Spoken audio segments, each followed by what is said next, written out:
Hello दोस्तों, स्वागत है आप सभी का।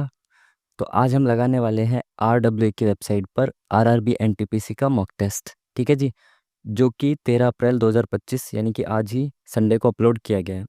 तो अगर किसी को नहीं पता कि ये मॉक टेस्ट कहाँ पे मिलता है, तो RWA की वेबसाइट पे आप जाएंगे या फिर उनके ऐप में जाएंगे और साइड में एक सेक्शन होता है फ्री वीकली टेस्ट का। इसमें ये बहुत सारे वीकली टेस्ट अपलोड करते हैं, जिनमें से एक RRB NTPC का भी होता है। ठीक है, तो ये हर एक संडे को अपलोड किया जाता है। ऐसे ही आज संडे को ही अपलोड किया गया 13 अप्रैल वाला। ठीक है जी, इससे पहले के भी 3 से 4 मॉक, जब से हमने शुरुआत की है मॉक टेस्ट सॉल्व करने की, 3 4 मॉक टेस्ट हमने सॉल्व किए हुए हैं RRB NTPC के भी, जिसकी प्लेलिस्ट का लिंक आपको वीडियो के डिस्क्रिप्शन में मिल जाएगा। आप उनके भी सॉल्यूशंस देख सकते हो। ठीक है जी, तो जैसा कि आप सभी लोग जानते हैं और जो लोग नहीं जानते मैं उनको बता देता हूँ कि यहाँ पे हम सॉल्व करेंगे इस मॉक टेस्ट को। इसमें आप सीख कह सकते हो अप्रोच, एग्जाम ओरिएंटेड अप्रोच, कि आप किस तरीके से एग्जाम में विद इन टाइम क्वेश्चंस को सॉल्व करेंगे, कैसे आप कुछ क्वेश्चंस को ऑप्शन के थ्रू सॉल्व करेंगे, कैसे आप कुछ क्वेश्चंस को यूनिट डिजिट से आंसर तक पहुंचेंगे। ठीक है जी, तो इस तरह की छोटी छोटी सी चीज़ें जो आपका एग्जाम में बहुत सारा टाइम बचा सकती हैं, वो आप यहाँ से सीख सकते हो। ठीक है जी, तो चलिए शुरू करते हैं आज का मॉक टेस्ट 13 अप्रैल 2025 वाला अटेम्प्ट।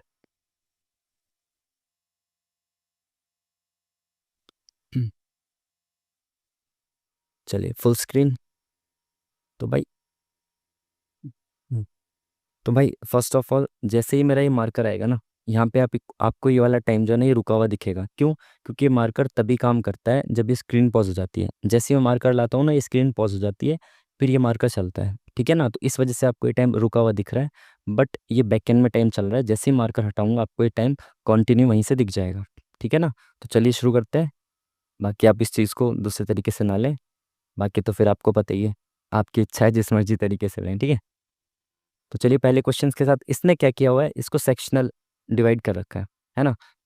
जबकि रियल एग्जाम में मिक्स होके आता है, हो सकता है सेक्शनल अलग अलग आए, बट टेक्स्ट बुक में इसको मिक्स करके देते हैं। यहाँ पे इसने सेक्शन डिवाइड कर रखा है, इससे थोड़ा सा आसान हो जाता है। हम सेक्शन वाइज अपना अलग अलग टाइम से देख सकते हैं चीज़ों को। मिक्स होता है तो फिर पता नहीं रहता ना कि क्या पता एंड में मैथ्स के क्वेश्चन हो या शुरू में हो, उस तरीके से।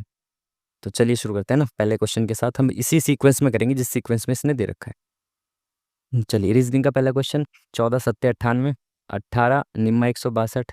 अब देखो ये क्वेश्चन शायद पहले भी आया हुआ है, सिंपल दिख रहा है ना आपको कि इंटू 7, यानी कि अपना हाफ करके इंटू किया हुआ है।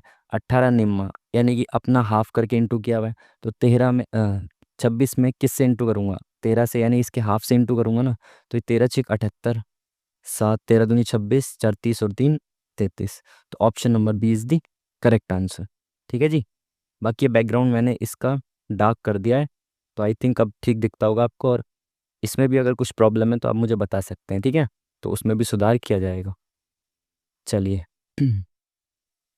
तो ये क्या लिखा हुआ है भाई, इसको ये लिखा हुआ है, इसको कैसे लिखेंगे ये बताना है।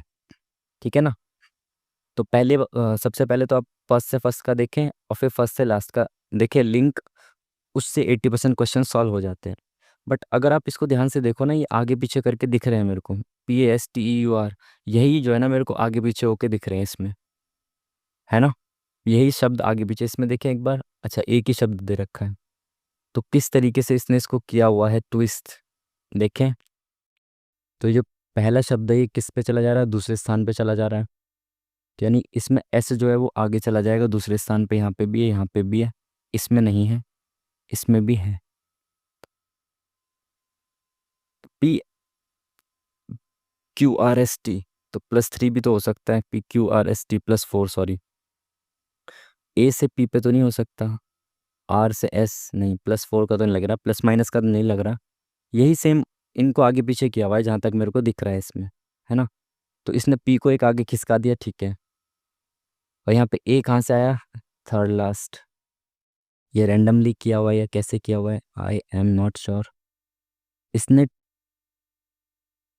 टी को, बीच वाले को सबसे पहले ला दिया, तो इसमें बीच वाला कौन सा है? ई है, तो ई सबसे पहले आ जाएगा। तो ई सब में है सबसे पहले, इसमें नहीं है। एक बार सबसे एंड का देखते हैं, एंड में क्या है। इसने ई को सबसे पहले क्या है, इसमें टी था, वो बीच वाला था। ई यानी कि बीच वाले के बगल वाला सबसे एंड में आएगा। तो बगल में कौन है? एन है, तो एन सबसे एंड में आएगा। इसमें भी है एन, इसमें नहीं है एन। तो यही 3 ऑप्शन बच रहे थे, एन इसमें है केवल। तो आई थिंक हम इसके साथ जाएंगे, ज़्यादा टाइम इसमें ख़राब नहीं करेंगे। ऐसे ही शायद इसने ट्विस्ट किया हुआ है। ठीक है, बाकी हाँ ये क्वेश्चन आप ज़रूर देखोगे सॉल्यूशन में, है ना। ज़रूरी नहीं है कि अगर ठीक भी हो जाए तो आप देखो ना, गलत हो जाए तो भी देखना है, सही हो जाए तब भी लॉजिक आपको देखना है। ठीक है, चलिए। GHO का 4 लिखा हुआ है, MN का 2 लिखा हुआ है, XY। तो नहीं, अल्फ़ाबेट्स जो हैं ये इसने इधर से +1 कर रखे हैं, इधर की साइड से। अगर इधर से देखोगे तो -1 है। तो O को 4 क्यों लिखा हुआ है?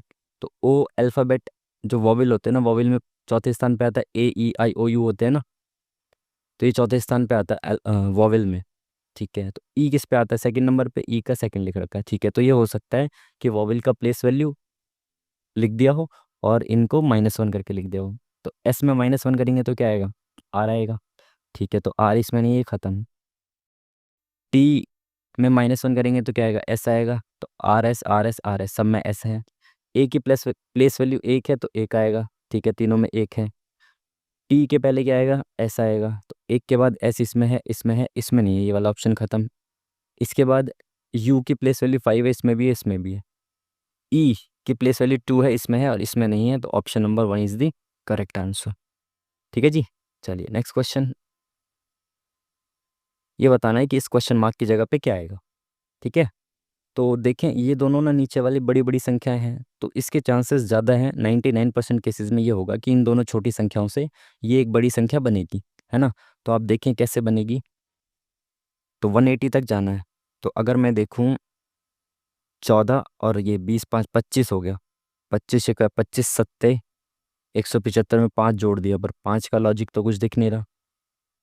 तो अगर मैं इसको देखूं 20 और 29, 29 सत्ते 7 × 63, इसमें 5 जोड़ेंगे तो एंड में 8 आएगा। तो ऐसे तो कुछ लॉजिक दिख नहीं रहा।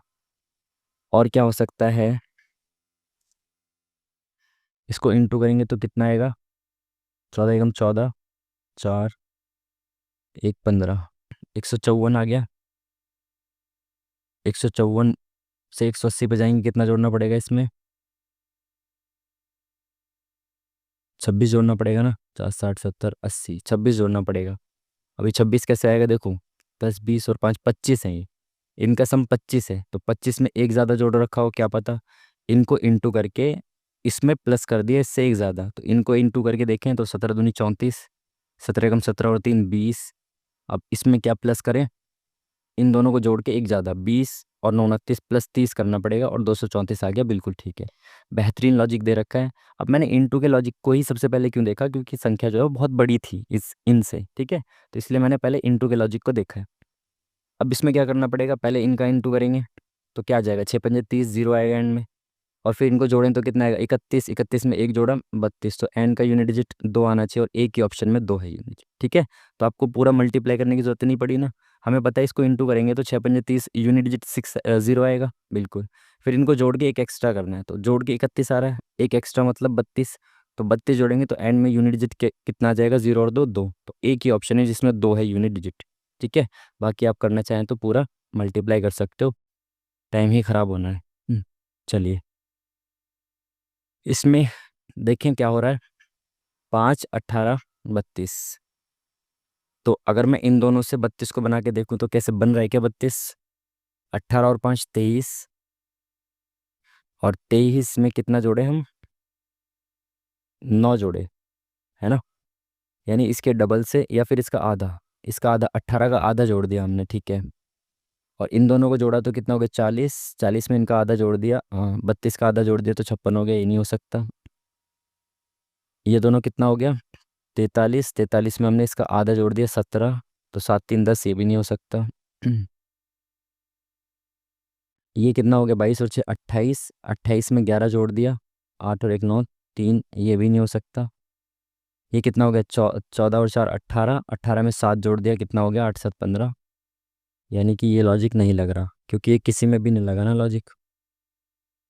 तो और दूसरा लॉजिक चेक करें। तो 5 तिया 15 इंटू 3 + 3, है ना। 18 दूनी 36 इंटू 2 -4। तो 8 तिया 24 और 3 नहीं हो रहा। 9 तिया 27 और 3 नहीं हो रहा। 6 तिया 18 और 4, 4 तिया 12 और तो क्या हो सकता है, × 4, 5 × 20 -2। अच्छा यहाँ प्लस हो रहा था, यहाँ माइनस है, तो एक बार माइनस माइनस करके देखें। तो 18 दूनी 36 -4, × 4 -2 × 2 -4। ठीक है, ये शायद पैटर्न ठीक सा लग रहा है ना, 4 और 2 माइनस हो रहा है। ठीक है, तो 8 × 4 = 32 -2 नहीं हो सकता। 9 × 4 = 36 -2 ठीक है। 34 दूनी 68, 68 - 4 ये वाला सही लग रहा है, लॉजिक लग गया इसमें।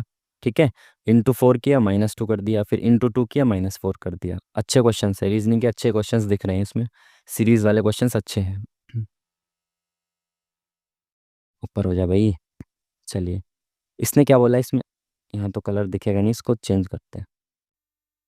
त्रिभुज बढ़इयों को निरूपित करता है, वृत्त लोहारों को। इसने पूछा क्या है, किसको पूछा, कितने लोग मछुआरे हैं, तो मछुआरे कहाँ है, आयत मछुआरों को दिखाता है। अब इसने ये नहीं बोला कि बढ़ई जो हैं उनको हटाना है, या फिर व्रत किसको, लोहारों को हटाना है। बस इसने बोला कि मछुआरे बताने कितने, यानी कि आयत के अंदर कितने आ रहे हैं ये बताना है आपको। तो 4 और 2 6, 3 9 और 1 10, तो option number B is the correct answer. ठीक है, चलिए नेक्स्ट क्वेश्चन। 6 दोस्त हैं, कलर बदलेंगे। केंद्र की ओर मुख करके बैठे हैं और एक दूसरे के सामने बैठे हैं, किस पे, गोल घेरे में। तो भाई गोल घेरा है और 6 दोस्त हैं, तो 1 2 3 4 5, सॉरी 8 वाला फिगर बना दिया ना मैंने।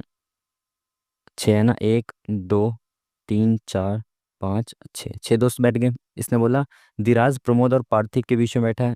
अब पता नहीं प्रमोद और पार्थिव के बीच में ना, तो राइट में कौन आएगा, पार्थिव या प्रमोद, बाद में देखेंगे। परफेक्ट इन्फॉर्मेशन के साथ आपको शुरू करना है इसको। प्रियांशु, मुकुंद और लाया के बीच में वही प्रॉब्लम। प्रमोद और मुकुंद एक दूसरे के आमने सामने बैठे हैं, पता नहीं किधर की साइड बैठे हैं। लाया प्रमोद के बाईं और बगल में है, ये ठीक है। तो लाया जो है प्रमोद कैसे लिख देते हैं, प्रमोद के बाईं ओर, यहाँ पे लाया है। ठीक है, अब देखें शुरुआत से क्या क्या बोला था इसने। धीराज प्रमोद और पार्थिव के बीच में बैठा है, तो प्रमोद अगर यहाँ बैठा है तो पार्थिव यहाँ बैठता और इसके बीच में दिराज आ जाता, लेकिन यहाँ पे तो लाया है, तो यहाँ प्रमोद है, तो यहाँ पे बैठेगा पार्थिव और इनके बीच में कौन बैठ जाएगा, दिराज। ठीक है, प्रियांशु मुकुंद और लाया के बीच में बैठा है, तो लाया यहाँ पे है, तो मुकुंद यहाँ पे होगा और इनके बीच में कौन आ जाएगा, प्रियांशु। प्रियांशु, ठीक है। ठीक है, प्रमोद और मुकुंद एक दूसरे के आमने सामने बैठे हैं, तो प्रमोद यहाँ पे, मुकुंद यहाँ पे आमने सामने है, बिल्कुल ठीक है। पूछा गया इसने पार्थिव के बाईं और बगल में कौन बैठा है, तो पार्थिव के दाईं ओर ये है, बाईं ओर कौन है, धीराज। तो option number A is the correct answer. चलिए नेक्स्ट क्वेश्चन, क्या पूछ रहा है ये। एक पासे के दो भिन्न स्थितियां क्या पूछा है इसने, डायरेक्ट ये देखो। 6 नीचे है तो शीर्ष वाले फलक पे कौन सी संख्या आएगी, यानी कि 6 के अपोजिट क्या आएगा ये पूछ रहा है। तो 6 के अपोजिट सबसे पहले आपको देखना है इसमें कॉमन क्या है, तो आपने कॉमन देखा एक है, इसमें भी एक है। कॉमन से क्लॉकवाइज घूम जाओ, तो एक के क्लॉकवाइज घूमेंगे 4 आएगा। तो एक है यहाँ पे कॉमन, यहाँ पे भी एक है, एक के क्लॉकवाइज घूमे 4 आया, यहाँ पे एक के क्लॉकवाइज घूमेंगे 2 आएगा। फिर यहाँ से 4 से क्लॉकवाइज घूमेंगे 6 आएगा, और यहाँ पे 2 से क्लॉकवाइज घूमेंगे 3 आएगा। ये सब एक दूसरे के आमने सामने होते हैं, जो बचेगा वो एक के आमने सामने। ठीक है, तो 6 के सामने कौन आएगा, 3। Option number B is the correct answer. चलिए नेक्स्ट क्वेश्चन क्या बोल रहा है ये।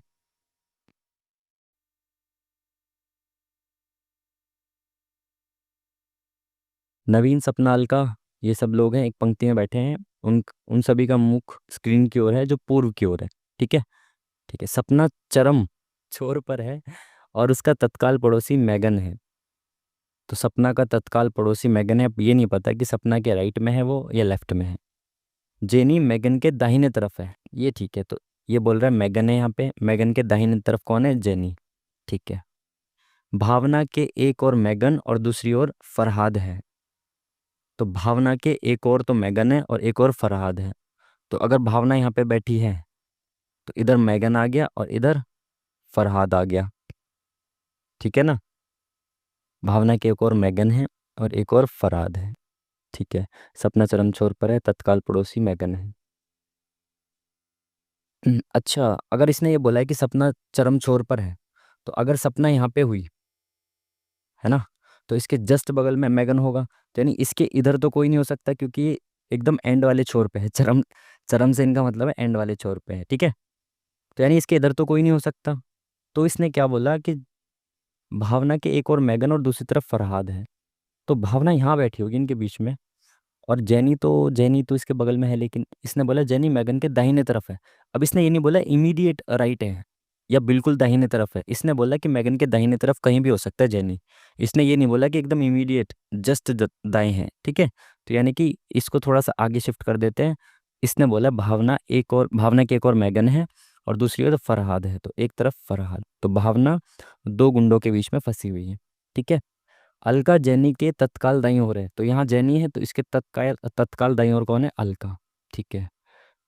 और दाईं ओर है जो दक्षिणी छोर से तीसरे स्थान पर बैठी है। अलका जैनी के तत्काल दाईं ओर है जो दक्षिणी छोर से तीसरे स्थान पर बैठी हुई है। तो अलका जो है ये दक्षिणी छोर से तीसरे स्थान पर है। 3 4 5 6 7, 7 लोग हैं क्या? 1 2 3 4 5 6 7, 7 लोग हैं, ठीक है। देखो मैंने पहले भी बताया आपको, यहाँ पे और लिखा हुआ है ना, और से कनेक्ट किया हुआ है, तो ये पहले व्यक्ति के बारे में बता रहा है। अगर ये यहाँ पे जो की लिखा होता तो जो की सेकंड वाले व्यक्ति के बारे में दर्शाता है, ठीक है। तो अलका दक्षिणी छोर से तीसरे स्थान पर। अब देखो ये पूर्व की तरफ मुंह किया हुआ है इन्होंने, तो सीधे हाथ की तरफ पूर्व है, तो यहाँ पे पश्चिम हुआ, और इधर की साइड उत्तर हुआ, तो यहाँ पे दक्षिण। तो दक्षिणी छोर से अलका तीसरे स्थान पर है, तो इसके यहाँ पे दो व्यक्ति और होंगे, बिल्कुल होंगे। तो 1 2 3 4 5 6 7, लेकिन ये तो 8 हो गए ना। 8 कैसे हो गए भाई? 1 2 3 4 5 6 7, 8 हो गए ना ये तो। 3 4 5 6 7, अच्छा 1 2 3 4 5 6 7 हैं ये लोग तो क्या दिक्कत आ रही है? जेनी मेगन के दाहिनी तरफ है।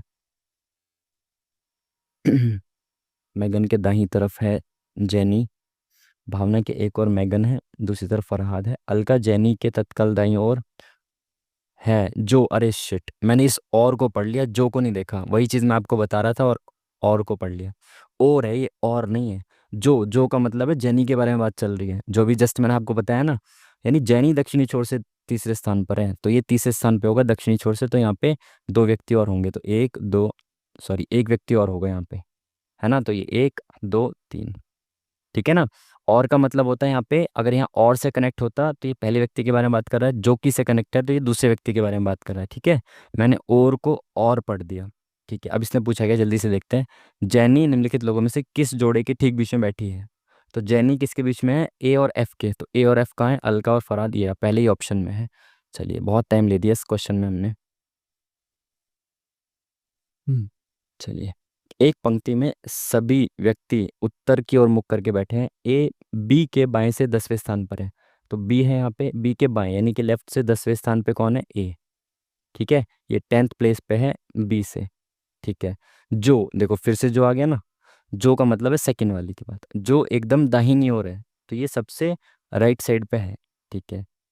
ए की बाईं ओर 3 व्यक्ति हैं, तो ए की बाईं ओर यानी कि लेफ्ट साइड में 3 व्यक्ति हैं, ठीक है।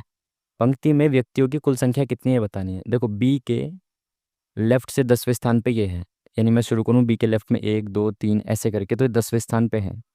तो यहाँ से यहाँ तक ए से बी के दूरी तय करें, तो यहाँ से यहाँ तक 10 व्यक्ति हो गए, और एक ये बी खुद हो गया, तो ये 11 हो गए, है ना। और यहाँ पे 3 व्यक्ति और हैं, तो ये 3 हो गए, तो 14 लोग हो गए, ठीक है। अब ये मत सोचना कि बी के जो ए है बी के लेफ्ट से 10वें स्थान पे है, तो यहाँ 10 ही व्यक्ति होंगे, नहीं। बी के लेफ्ट में 10 व्यक्ति बैठे हैं, एक बी भी तो है ना। तो ये 11 हो गए, और यहाँ पे ये 3 है, तो ये कितने हो गए? 14 हो गए, total 14। Option number 1 is the correct answer. चलिए, इसने क्या बोला है? मिरर इमेज बनानी है। तो मिरर इमेज देखे तो भाई ऐसे बनेगी, सबसे पहले तो ये एरो ऐसे बनेंगे, तो इसमें है ये दोनों ऑप्शन तो वैसे ही खत्म, ठीक है। अब ये एरो नीचे की तरफ है, इसमें नीचे की तरफ है, इसमें ऊपर की तरफ है, तो ये भी खत्म, केवल एक ऑप्शन बचा बी। तो option number B is the correct answer. चलिए,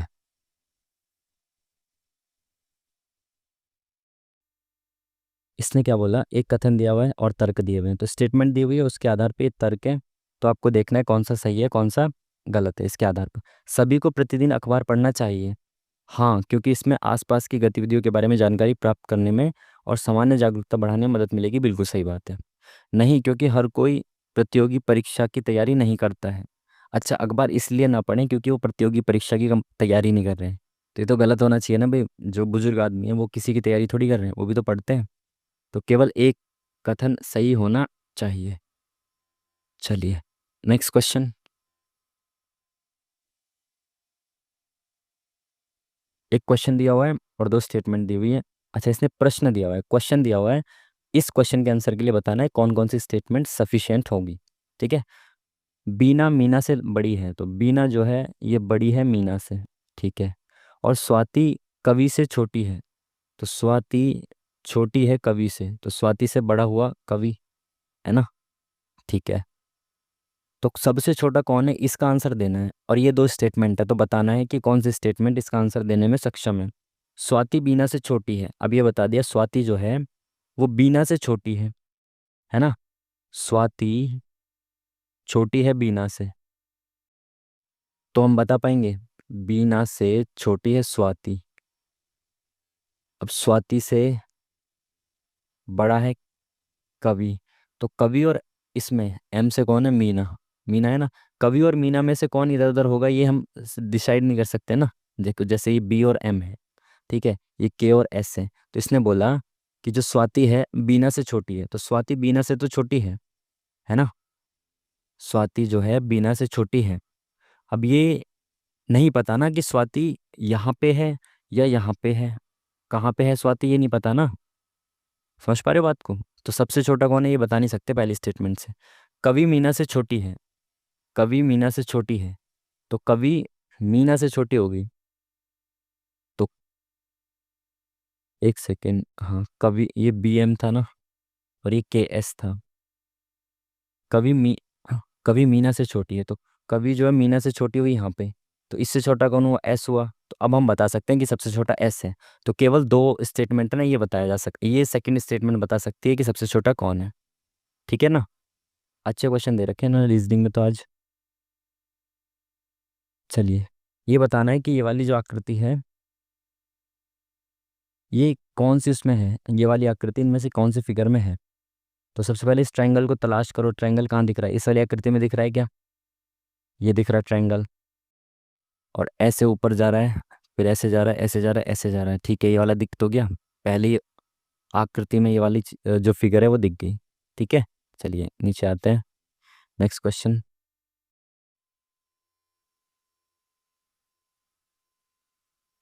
टीचर मदर वुमन, शिक्षिका माता और स्त्री। तो भाई सभी स्त्री हैं, ये स्त्रियों में से कुछ तो माता होंगी, है ना। और शिक्षिका, तो शिक्षिका भी स्त्री के अंदर आना चाहिए, बट इसके गोली के अंदर दो तो नहीं दे रखा, यहाँ पे टीचर दे रखा है हिंदी इंग्लिश में, और इंग्लिश में शिक्षिका, तो ये तो फीमेल को दर्शा रहा है। अगर हम इसको सही माने इंग्लिश को, ठीक है, टीचर, तो भाई सारी जो स्त्रियां इनमें से कुछ माता होती हैं और कुछ तीनों चीजें होंगी, है ना। जैसे ये क्या है, टीचर है, तो टीचर मेल जरूरी थोड़ी है फीमेल ही टीचर हूँ, मेल भी टीचर हो सकती है। ठीक है, कुछ तीनों चीजें हो सकती हैं कि माता भी है, स्त्री भी है और टीचर भी है। तो ये वाला डायग्राम इसमें सबसे ज्यादा सही दिख रहा है। ठीक है। चलिए नेक्स्ट क्वेश्चन।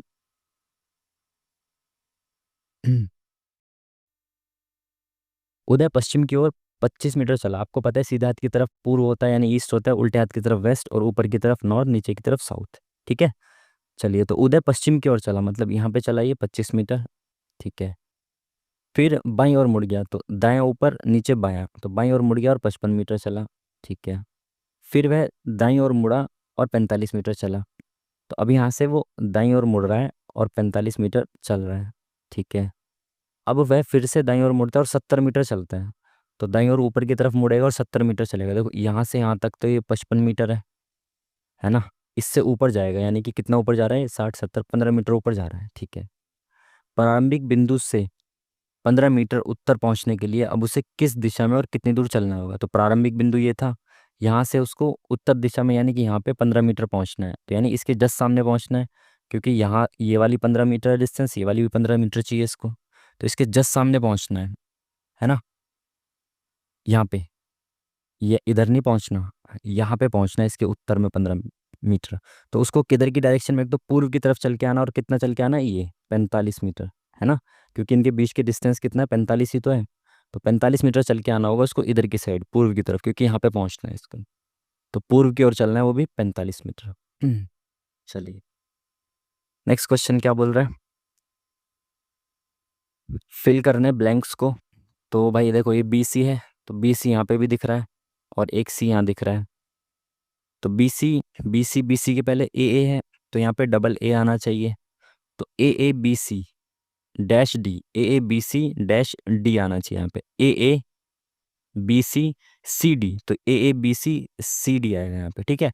तो पहले दो फिलर्स में क्या आएगा, ए आएगा। तो ए केवल इस वाले ऑप्शन में दिख रहा है, बाकी किसी में दिख ही नहीं रहा।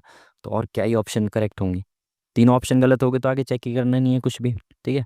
चलिए, क्वेश्चन मार्क पे क्या है बताना। ए से डी, तो A B C D +3, D E F G +3, G H I J +3, J K L M +3। M करेंगे +3 पे एम आएगा, तो ये ऑप्शन खत्म, ये ऑप्शन खत्म, ठीक है।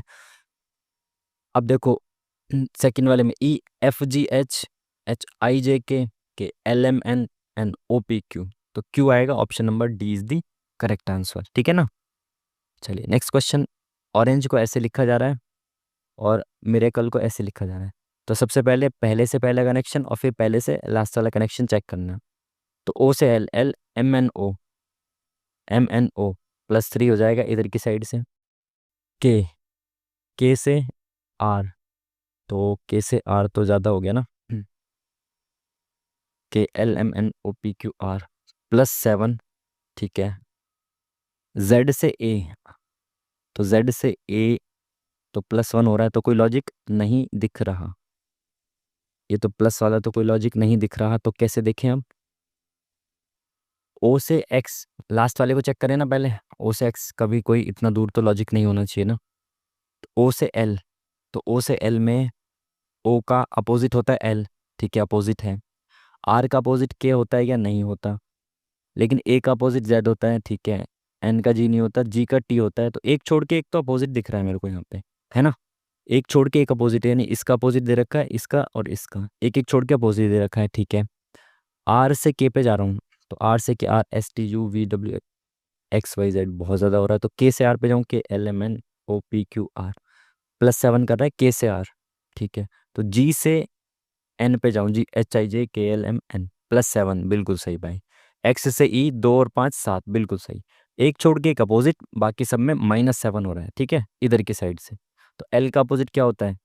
ओ होता है, तो पहले ओ आएगा, सब में ओ आ रहा है। सी का अपोजिट क्या होता है? सी का अपोजिट होता है एक्स वाई जेड, एक्स होता है। तो थर्ड नंबर पे एक्स आएगा, इसमें एक्स नहीं है, ख़त्म। थर्ड नंबर पे एक्स, एक्स सब में एक्स है, ठीक है। उसके बाद फिफ्थ नंबर पे डी का अपोजिट क्या होता है? 23, यानी डब्ल्यू होता है। तो यहाँ पे भी डब्ल्यू है और यहाँ पे भी डब्ल्यू है। एक सेकंड, 1 2 3 4 5, तो पाँचवें नंबर पे तो एच ए तो वैसे भी कटा हुआ है, 1 2 3 4 5, तो डब्ल्यू है, 1 2 3 4 5 डब्ल्यू है, ठीक है। उसके बाद देखें भाई इसमें, तो डब्ल्यू के अपोजिट क्या आता है? डी आता है। तो सेकंड लास्ट डी है, इसमें है। इसमें सेकंड लास्ट डी है नहीं, इसमें सेकंड लास्ट डी है, इसमें भी है। अब ये दो ऑप्शन मेरे पास बचे। अभी इन दोनों ऑप्शन में मेरे को ये चेक करना है कि डिफरेंस किस चीज़ का है, क्या डिफरेंट है। तो ये देखो, यहाँ पे थर्ड में डी है, यहाँ पे थर्ड में एच है। तो थर्ड क्या है? ओ है। तो ओ में -7 करेंगे तो कितना आएगा? 15 में से 7 गए, कितना बचा? 8 बचा ना, 8 होता है एच। तो option number D is the correct answer, ठीक है ना। चलिए, आज रीजनिंग के क्वेश्चंस मुझे ठीक लग रहे हैं, काफ़ी अच्छी रीजनिंग दे रखी है। मतलब क्वेश्चंस तो ठीक है, बट थोड़ा सा लेंदी है। क्यू से वाई, देखो इन इस तरह में क्या करना है आपको, ऑड वन आउट आपको छांटना है। इनमें आपको करना क्या है, पहले लास्ट वाले पेयर को देखना है। लास्ट वाले पेयर का डिफरेंस देखते हैं ना, तो 80% केसेस में आंसर आता है। तो क्यू से वाई, तो क्यू से Y 17, Q R S T U V W X Y, तो +8 हो रहा है, ठीक है। वी से C, V W X Y Z A B C, +7 हो रहा है, ठीक है। ए से एच, 1 से 8 +7 हो रहा है। आर से Y, R S T U V W X Y +7 हो रहा है। सब में लास्ट पेयर में +7 है, पहले वाले में +8 है, तो पहला वाला ऑड वन आउट हो गया सबसे, बाकी सबसे ऑड हो गया ना ये, ठीक है। इसमें आपको बताना है कि क्वेश्चन मार्क की जगह पे क्या आएगा, ठीक है। तो भाई क्या हो रहा है इसमें, पहले वाले एरो को देखो, पहला वाला एरो ऊपर गया, फिर इधर, फिर नीचे, अब इधर की साइड आ जाएगा एरो, बिल्कुल ठीक है। तो इसमें इधर की साइड है, इसमें नहीं है, इसमें नहीं है और इसमें है, ठीक है। अब दूसरे वाले एरो को देखो, नीचे है, फिर ऊपर, नीचे ऊपर, अब नीचे आ जाएगा ये एरो। तो नीचे केवल इसमें है ना, इसमें भी नहीं है। 3 ऑप्शन खत्म हो गए, एक ही ऑप्शन बचा, option number C is the correct answer, ठीक है जी। चलिए नेक्स्ट क्वेश्चन। इसने क्या बोला, दो चिन्हों को आपस में बदलना है जिससे कि इक्वेशन ठीक हो जाए। तो आपको मैंने बताया इसमें आपको करना क्या होता है, सबसे पहले डिवाइड वाले को चेक करना है कि डिवाइड सही जगह पे रखा है ना, वो कंप्लीटली डिविजिबल है ना वहाँ पे जहाँ पे डिवाइड रखा है। तो मैं देखता हूँ माइनस और डिवाइड को चेंज करना है, तो माइनस की जगह अगर मैं डिवाइड रख दूँ तो कंप्लीट हो जाएगा। 3 निम 27 बिल्कुल हो सकता है, तो मैंने रख दिया इसको 3 निम 27 × 2। डिवाइड की जगह -13 और प्लस की जगह 9। ये 14 हो सकता है कि 18 -13, कितना बचा 5, 9 5 14, बिल्कुल सही, पहला ही ऑप्शन इन्होंने ठीक दे रखा है बिल्कुल।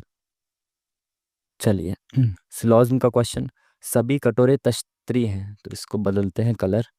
सभी कटोरे क्या हैं भाई, ये तश्तरी हैं, ठीक है। कोई भी तश्तरी प्याला नहीं है, तश्तरी और प्याले का कोई कनेक्शन नहीं है, किसका, केवल तश्तरी और प्याले का नहीं है। केवल कुछ कटोरे ही प्याले हैं, कुछ कटोरे ही प्याले हैं, कटोरे प्याले कैसे हो सकते हैं भाई, नहीं हो सकते ना। जब प्याले इस टी के अंदर ही नहीं घुस सकते तो कटोरे तक कैसे पहुंच जाएंगे। कोई भी कटोरा प्याला नहीं है, तो कोई भी कटोरा प्याला नहीं है, बिल्कुल ठीक है। क्यों, क्योंकि प्याला जो है वो टी की बाउंड्री के अंदर ही नहीं जा पा रहा, तो के तक कैसे जाएगा, के तो इसके अंदर है ना, तो के तक पहुंच ही नहीं पाएगा पी, जब टी के अंदर ही नहीं घुस पाएगा तो सेकंड वाला करेक्ट होना चाहिए। बाकी इसने बोला कुछ कटोरे प्याले हैं, कोई भी कटोरा प्याला नहीं है, तो ईदर और का केस भी लग सकता है, बट ऑप्शन में कहीं भी ईदर और का केस नहीं है, तो केवल सेकंड वाला इज द करेक्ट आंसर। चलिए डिक्शनरी का क्वेश्चन, बहुत इजी क्वेश्चन होते हैं डिक्शनरी के। इसमें क्या करना है, आपको ऑप्शन से जाना है, ठीक है। तो ऑप्शन पहले चारों दिखने चाहिए, तो चारों ऑप्शन देख लो भाई, ये रहे। तो सबसे पहले क्या है, एक एक एक एक, तो एक को चेक ही मत करो। अब क्या है, दो दो दो चार, तो अब 2 और 4 में से देखो पहले कौन आएगा, तो 2 और 4 में से पहले आ रहा है PREO, तो ई पहले आता है ओ, तो ई पहले आता है, तो सेकंड पहले आएगा, ई ऑप्शन खत्म। 3 4 3, 3 3 और 4 में से चेक करो पहले कौन आएगा, PRO, 3 पहले आएगा, 4 खत्म।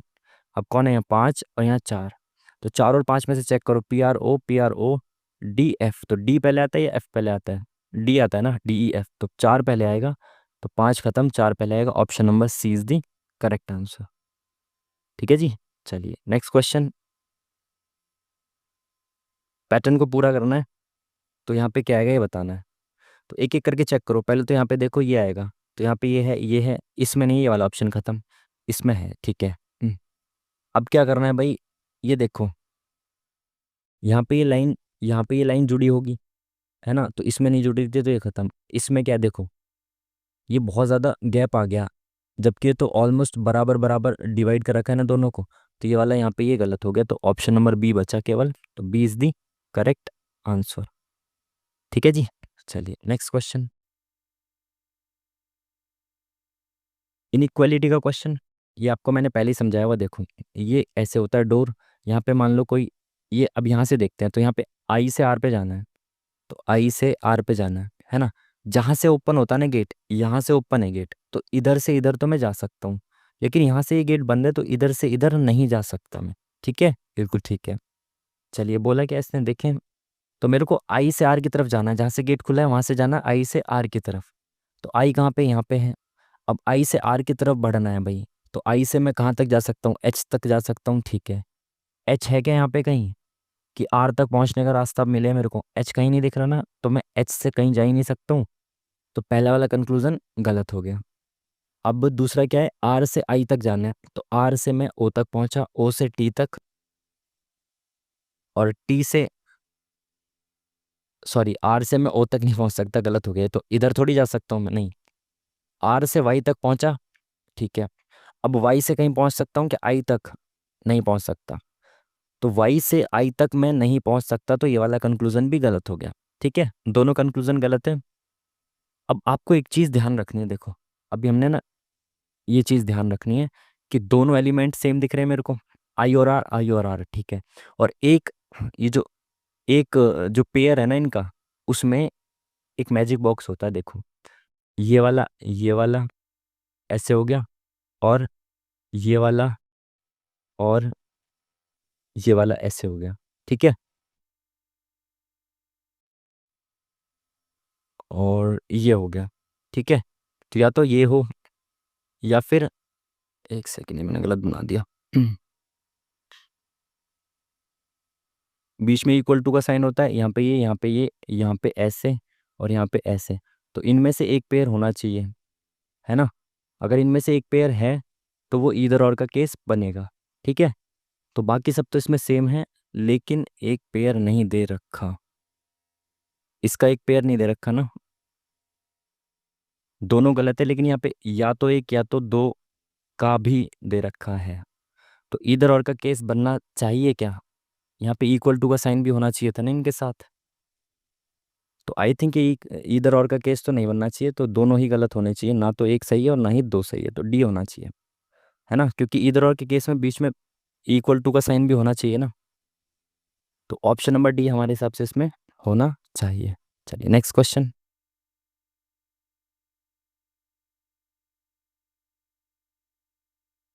क्या बताना है इसमें, ये इन्होंने दे रखा है मतलब, और इसका W का Q से क्या संबंध है ये बताना है। ठीक है तो भाई W से Q तक जाना है मेरे को, Q से W तक जाना है, तो S का कोई मतलब नहीं है, S को छोड़ो। Q से K तक, Q से K मतलब इस वाले साइन का क्या मतलब है, कहाँ गया ये रहा। तो इसका मतलब है A B का भाई है, तो A हुआ Q, ये भाई है किसका, B का, तो B हुआ K। ठीक है, K is equal to M, तो इक्वल टू का साइन का क्या मतलब है, A B की बहन है, तो ये बहन है किसकी, B की, B कौन है यहाँ पे M। ठीक है, M प्लस W, तो प्लस का मतलब क्या है, A B की बेटी है, तो ये A जो है वो बेटी है किसकी, B की, यानी कि W की बेटी है। पूछा क्या W का Q से क्या संबंध है, तो Q का ये या तो मम्मी या फिर पापा, या तो माता होंगी या तो पिताजी होंगे। अब आगे मेरे को जाना तो पड़ेगा भाई, ये S से देखना पड़ेगा कनेक्शन इसका मेल है या फीमेल है। तो W और इस वाले का मतलब क्या है, A B का भाई है, तो ये A भाई है किसका, B का, यानी S का भाई है। तो अब मुझे पता चल गया ये मेल है, इट मीन्स कि इनके पप्पा जी हैं, यानी कि पिताजी हैं। तो option number C is the correct answer. चलिए नेक्स्ट क्वेश्चन। 13 दूनी 26 प्लस 1 दिख रहा है मेरे को ये। 27 दूनी 54 प्लस 2 दिख रहा है। 56 दूनी 112 प्लस 3 दिख रहा है। अब देखो देखते ही पता चल रहा है या नहीं पता चल रहा, लॉजिक। इंटू 2 + 1 + 2 + 3 + 4 किया होगा इसने, 230 + 4। अब इसमें +5 करना है आपको, है ना। तो अब +5 करेंगे, देखो यहाँ पे इंटू 2 करूँगा तो 4 दूनी 8 आएगा। अब इसमें जब मैं +5 करूँगा तो 8 × 5 = 13 आएगा, यूनिट डिजिट केवल इसमें है 3, है ना। पूरा इंटू करने की तो जरूरत नहीं पड़ी मेरे को, बिल्कुल नहीं पड़ी। 1 2 3 4 5 बिल्कुल ठीक है। ठीक है, into 2 + 5, option number D is the correct answer. इसने क्या बोला, क्या बोला है, ये चाइनीज कोडिंग कोडिंग का सवाल है। लिट को क्या लिखा जाएगा ये बताना है। तो लिट कहाँ पे, यहाँ पे है, इस लाइन में लिट है, इसमें है क्या, नहीं। इस वाली लाइन में लिट है क्या, नहीं। इट मीन्स कि लिट केवल इस लाइन में है ना, और कहीं पे है नहीं लिट। तो यहाँ इस लाइन का जो कोड है ना, इसमें से कोई एक ऐसा कोड है जो केवल इसी में होगा, क्योंकि लिट जो है वो केवल इसमें है। तो इसमें से तीनों में से कोई कोड जो लिट का कोड है वो केवल यहीं पे होगा और कहीं नहीं होगा। तो मेरे को चेक करना है, जैसे एन यू के कहीं और है क्या, ये रहा। तो ये लिट का कोड नहीं हो सकता। M E कहीं है क्या, ये रहा। तो ये भी लिट का कोड नहीं हो सकता। XIL कहीं पे भी नहीं होगा। तो XIL ही लिट का कोड हो जाएगा। Option number C is the correct answer. इसमें कितने ट्रायंगल हैं ये आपको गिनने हैं। चलिए गिनते, 1 2 3, ठीक है, 4 5 6 7 8, एक ये वाला 9, ठीक है। बाकी सेम आकृति है नहीं, तो 9 और 9 18, 18 बस, और तो नहीं है कहीं, है ना। एक ये है, एक ये दिख रहा 19, और एक ये दिख रहा 20। तो आई थिंक 20 ही होने चाहिए। चलिए रीजनिंग खत्म। मैथ्स, रीजनिंग में हमने बहुत ज़्यादा समय ले लिया समझाने में क्वेश्चंस को। अब ये एक मैंने मार्क फॉर रिव्यू कर दिया कि रेड क्यों आ रहा है भाई इसमें।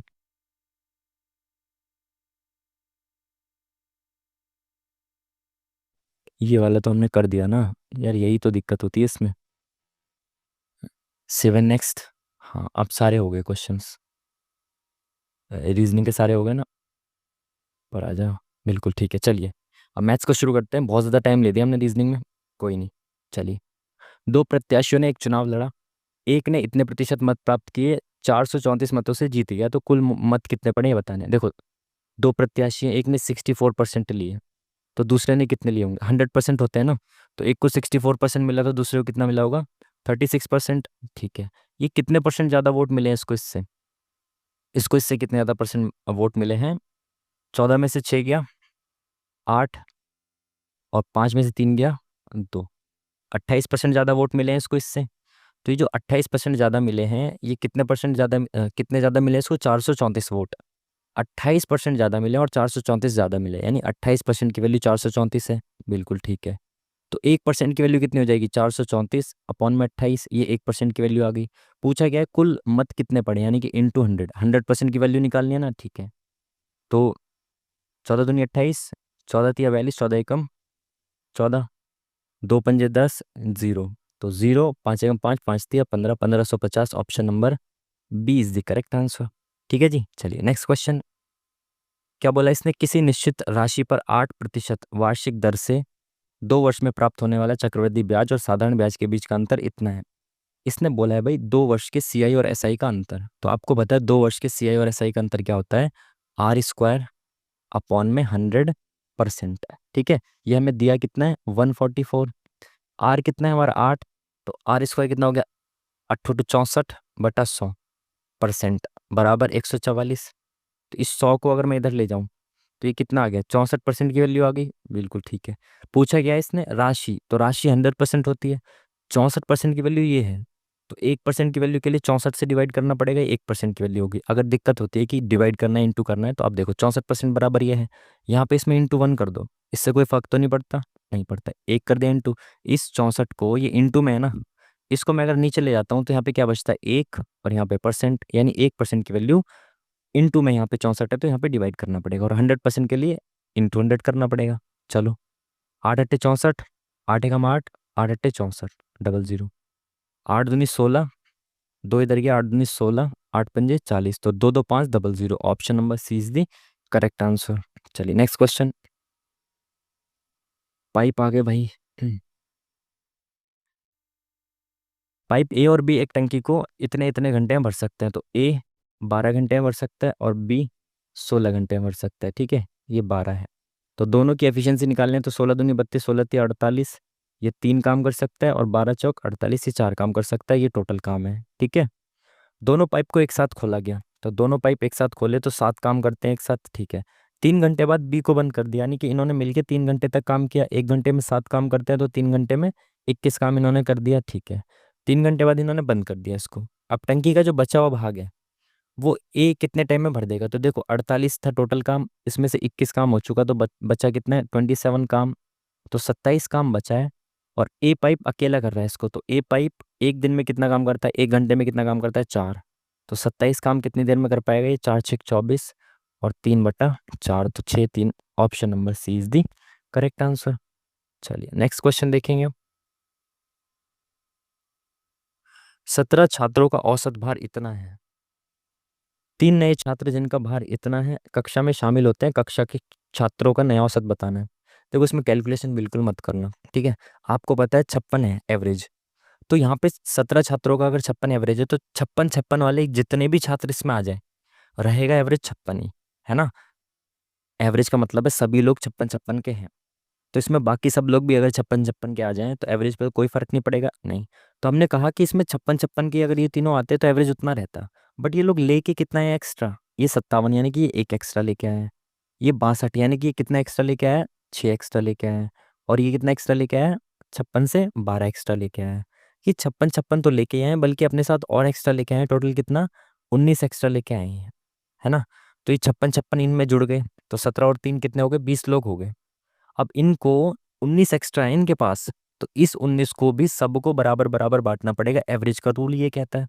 तो इस 20 को, इन 20 लोगों में 19 को बराबर बराबर बांटेंगे तो ऑलमोस्ट 1-1 आएगा, है ना। लगभग एक एक आएगा, एक से थोड़ा कम। तो एवरेज 57 के आसपास होगी। तो देखो ये ऑप्शन 57 के आसपास दिख रहा है, ये नहीं दिख रहा। ये बहुत कम है 57 से, ये ज्यादा है। तो एक ही ऑप्शन ऐसा है, सिंपल। चलिए, इसने क्या बोला? एक सेकंड, पानी पी लें जरा थोड़ा सा।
चलिए, क्या बोल रहा था ये क्वेश्चन? इसने बोला क्या है भाई, एक्स वाई जेड एक ट्रायंगल है। ठीक है, ये एक ट्रायंगल है। यदि जी, ये ट्रायंगल छोटा बन गया ज़्यादा, ये एक, अब ये ज़्यादा ये ज़्यादा बड़ा बन गया था। ये एक ट्रायंगल है। ठीक है, ठीक है। इसने क्या बोला, एक्स वाई जेड, जेड। ठीक है, एक माध्यिका है एक्स एल, जी एक केंद्रक है, तो जी जो है यहाँ पे एक केंद्रक है, एक्स एल एक माध्यिका है, तो एक्स से एल तक एक माध्यिका है। ठीक है। अब इसने बोला जिसकी लंबाई, माध्यिका की लंबाई कितनी, 18 है। ठीक है, तो एक्स जी कहाँ है, ये रहा। एक्स जी की लंबाई बतानी है कितनी होगी अगर माध्यिका है 18। तो भाई पहली बात तो ये माध्यिका शीर्ष से डालेगी इस पे, तो ये दो एक में विभाजित करेगी इसको, 2:1 में विभाजित करेगी, है ना, बिल्कुल करेगी। और जिस रेशियो में ये विभाजित होती है लाइन, उसी रेशियो में माध्यिका की लंबाई भी विभाजित होती है केंद्रक से, है ना। ठीक है, तो ये 2:1 में विभाजित होगी, तो ये कितना हो जाएगा, 18 को 2:1 में विभाजित करेंगे तो ये 12 हो जाएगा, और ये 6 हो जाएगा। तो एक्स जी की लंबाई पूछिए ना, तो ये कितनी हो जाएगी, 12। Option number C is the correct answer.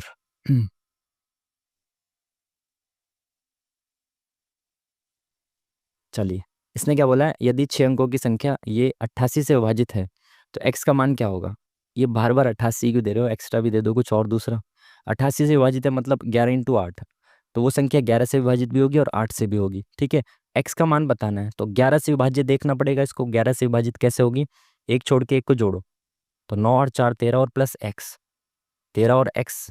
ठीक है, अब यहाँ पे एक छोड़ के एक, 6 और 2 8, इन दोनों का डिफरेंस या तो 0 हो या फिर 11 का मल्टीपल हो, तब जाके ये 11 से विभाजित होगी। ठीक है, तो x की वैल्यू कितनी रखूं, इनका डिफरेंस 0 तो नहीं आ सकता क्योंकि 13 इससे बड़ा है, तो x की वैल्यू कुछ ना कुछ इससे बड़ी ही होगी, तो डिफरेंस 0 नहीं आ सकता, 11 का मल्टीपल बनाना पड़ेगा डिफरेंस।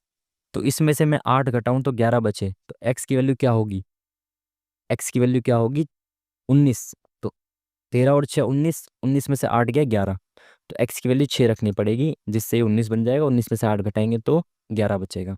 ठीक है जी, चलिए, इक्वेशन दे दी इसने, चलो इसको सॉल्व कर देते। 3/4 इंटू में ऑफ को पहले, ऑफ का मतलब क्या होता है, इंटू, तो पहले इंटू करना होता है, प्लस 16/2 माइनस, अब ब्रैकेट शुरू, तो 1/3 इंटू 12 प्लस 2/5 गुणा में 25। ठीक है, चलिए, 4 × 1 = 4, 4 × 5 = 20, 2 × 8 = 16, 5 × 3 = 15, और 5 20 और 3 23, माइनस 3 × 4 = 12, 5 × 5 = 25, 5 × 10 और 4 14, तो 14 और 6 20 और 3 23, तो 9 इज दी करेक्ट आंसर। चलिए, राम ने 65 इतने रुपए में एक टीवी खरीदा और इतने बेच दिया, उस पर कितने प्रतिशत लाभ हुआ। चलो भाई, ऐसे क्वेश्चन भी सॉल्व कर लो। इतने रुपए का टीवी खरीदा है, इतने में बेचा है, तो लाभ देखना कितने का हुआ, 0 0, 8 में 0 के 8, सॉरी, और यहाँ पे 10 में से 5 गया 5, है ना, 8 में से 5 गया 3, और 8 में से 2 गया, सॉरी 8 में से 6 गया 2, तो इतने रुपए का लाभ हुआ है इसको।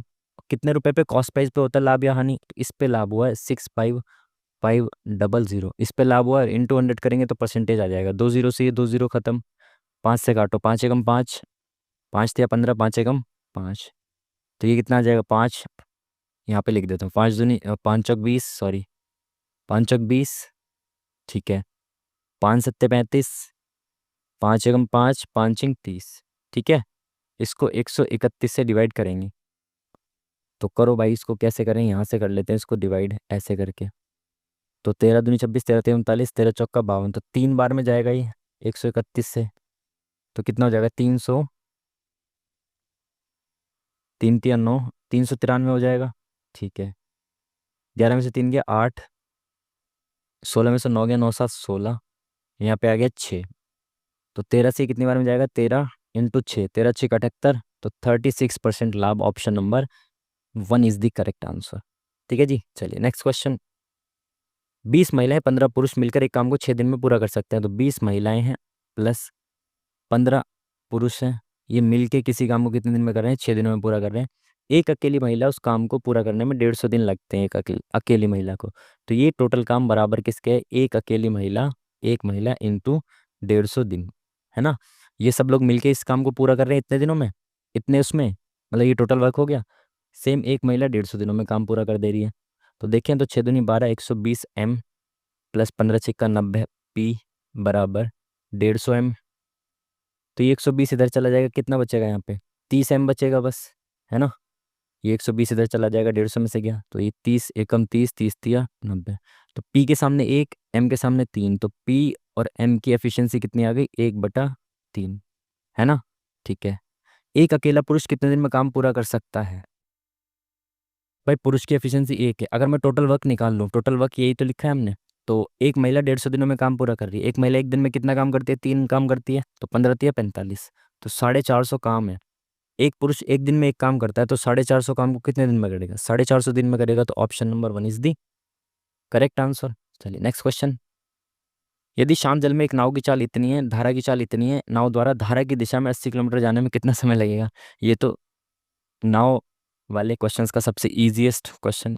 आपको पता है धारा की दिशा में जाते हैं तो समय बराबर होता है डिस्टेंस अपॉन में टाइम, डिस्टेंस है, सॉरी डिस्टेंस अपॉन में स्पीड, डिस्टेंस है 80 किलोमीटर का। स्पीड कितनी होती है जब धारा की दिशा में जाते हैं, धारा के अनुकूल जाते हैं, तो नाव और धारा की जो स्पीड है वो जुड़ जाती है। तो 14 और 6 जो हो गए 20, और 20 × 4 = 80, तो 4 घंटे।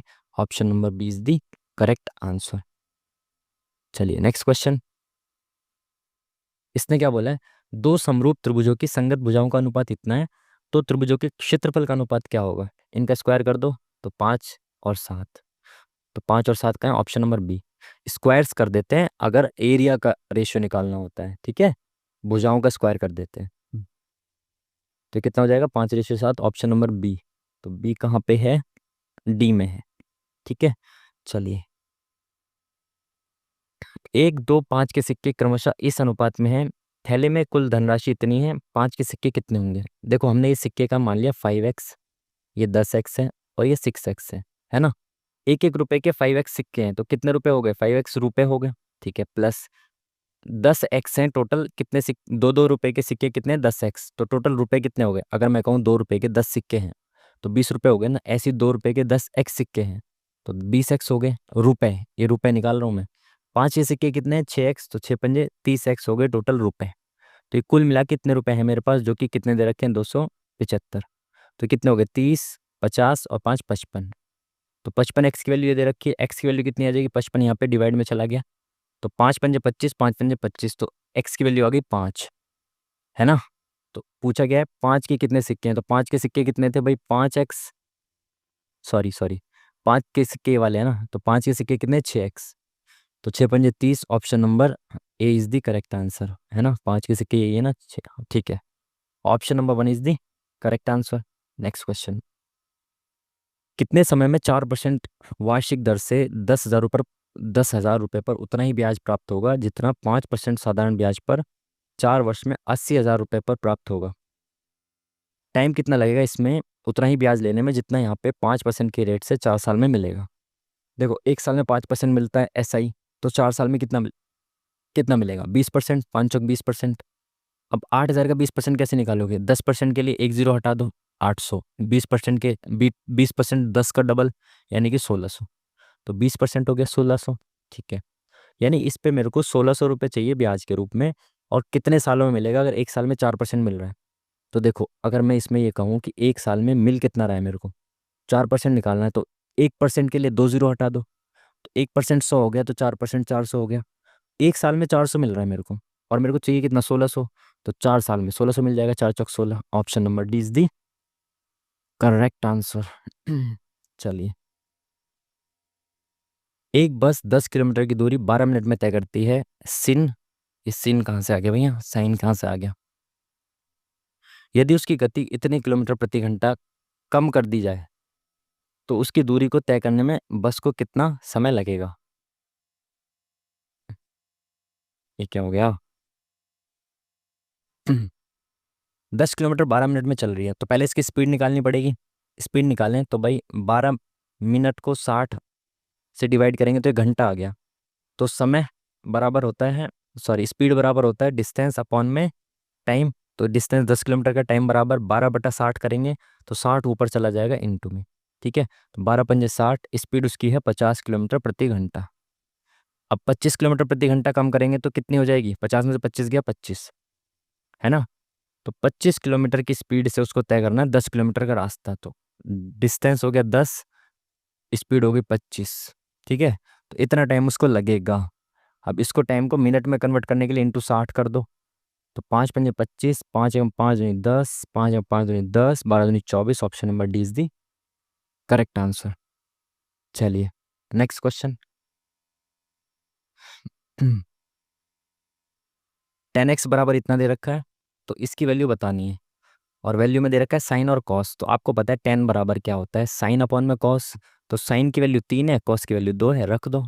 तीन दूनी सॉरी साइन की वैल्यू 3 है, हाँ, तो 3 दूनी सॉरी 3×3 = 9। आप समझ रहे हो ना, 10 की वैल्यू क्या होती है, साइन अपॉन में कॉस। तो ऊपर साइन की वैल्यू नीचे कॉस की वैल्यू, तो 3×3 = 9 प्लस 2 कॉस यानी कि 2×2 = 4 बटे में 3×3 = 9 -4। तो ये कितना हो गया, 9×4 = 13 अपॉन में 5, 13/5। Option number A is the correct answer.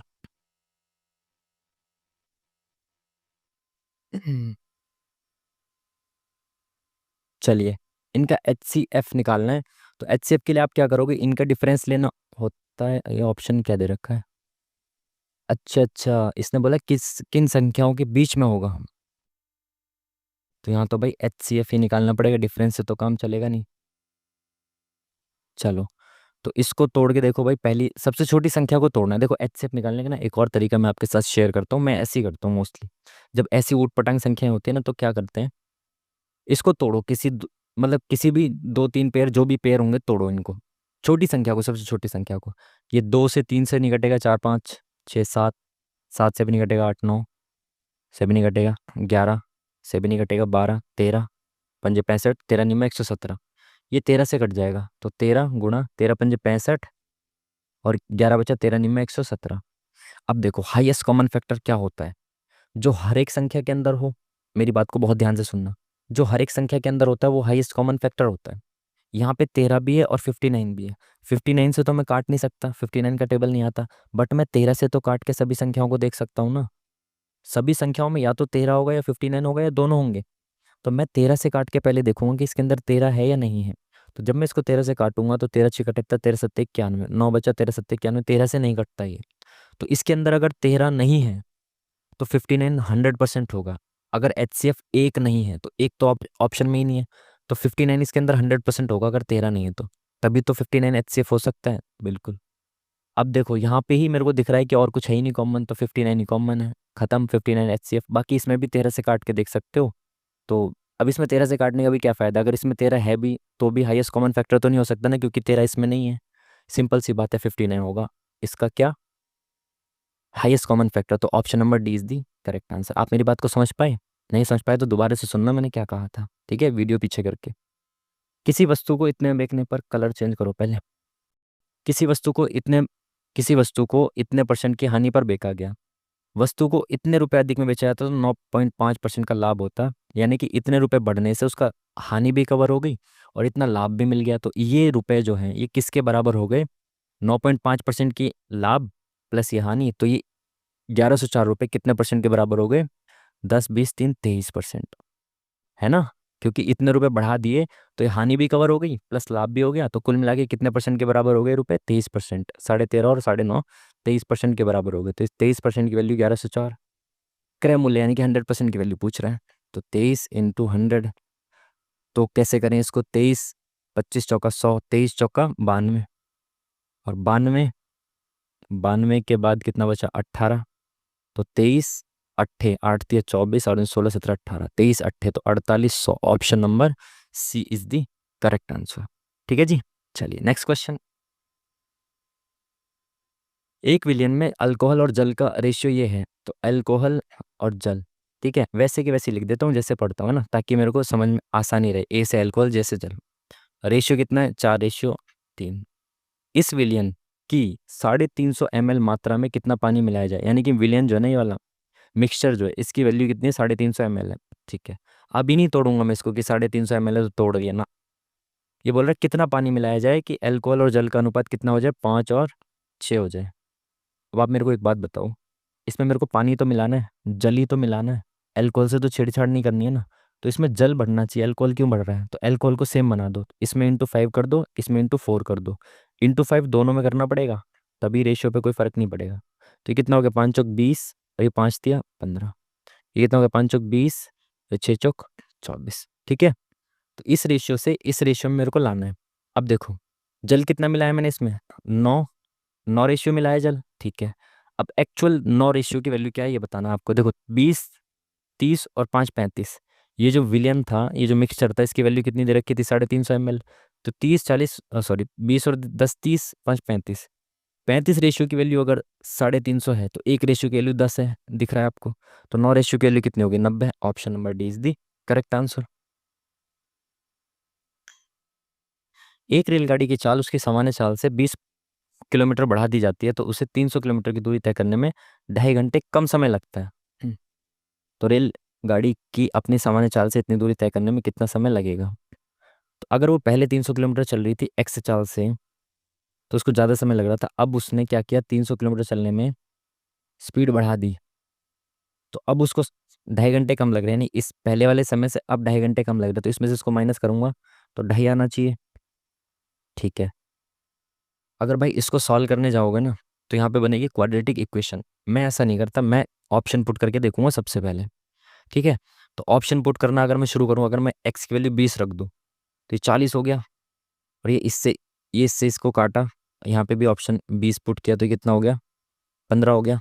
Minus 4 7 28, 4 5 20, है ना। 7.5 हो गया तो 7.5 बचा, तो ये माइनस करके 2.5 आना चाहिए, तो ये नहीं हो सकता। यहाँ पे 30 बढ़ाऊंगा तो 50 हो जाएगा, यहाँ 6 आ जाएगा, और यहाँ पे 10 आ जाएगा, 10 में 6 गया 4, ये भी नहीं हो सकता। 40 बढ़ाऊंगा तो 60 हो जाएगा, यहाँ 5 आ जाएगा, और यहाँ पे 7.5 आ जाएगा, और 7.5 में से 5 गया, सेटिस्फाई कर गया। एक्स की वैल्यू जब 40 रखता हूँ तो यहाँ पे 7.5 आता है, यहाँ पे 5 आता है, और इसमें से माइनस करेंगे 2.5 आएगा, यानी कि एक्स की वैल्यू आ गई 40। पहले उसकी स्पीड थी 40। ठीक है, क्वाड्रेटिक इक्वेशन बनाता बहुत ज़्यादा टाइम लग जाता। ठीक है ना। तो 40 आगे एक्स की स्पीड, और कितने किलोमीटर चलना है उसको, 192 40 की स्पीड से। तो 4 एकम 4, 4 चौक 16, 4 अट्ठे 32, तो एक जीरो नीचे एक पॉइंट लगा दिया, 4.8 आवर्स। ठीक है जी, चलिए नेक्स्ट क्वेश्चन।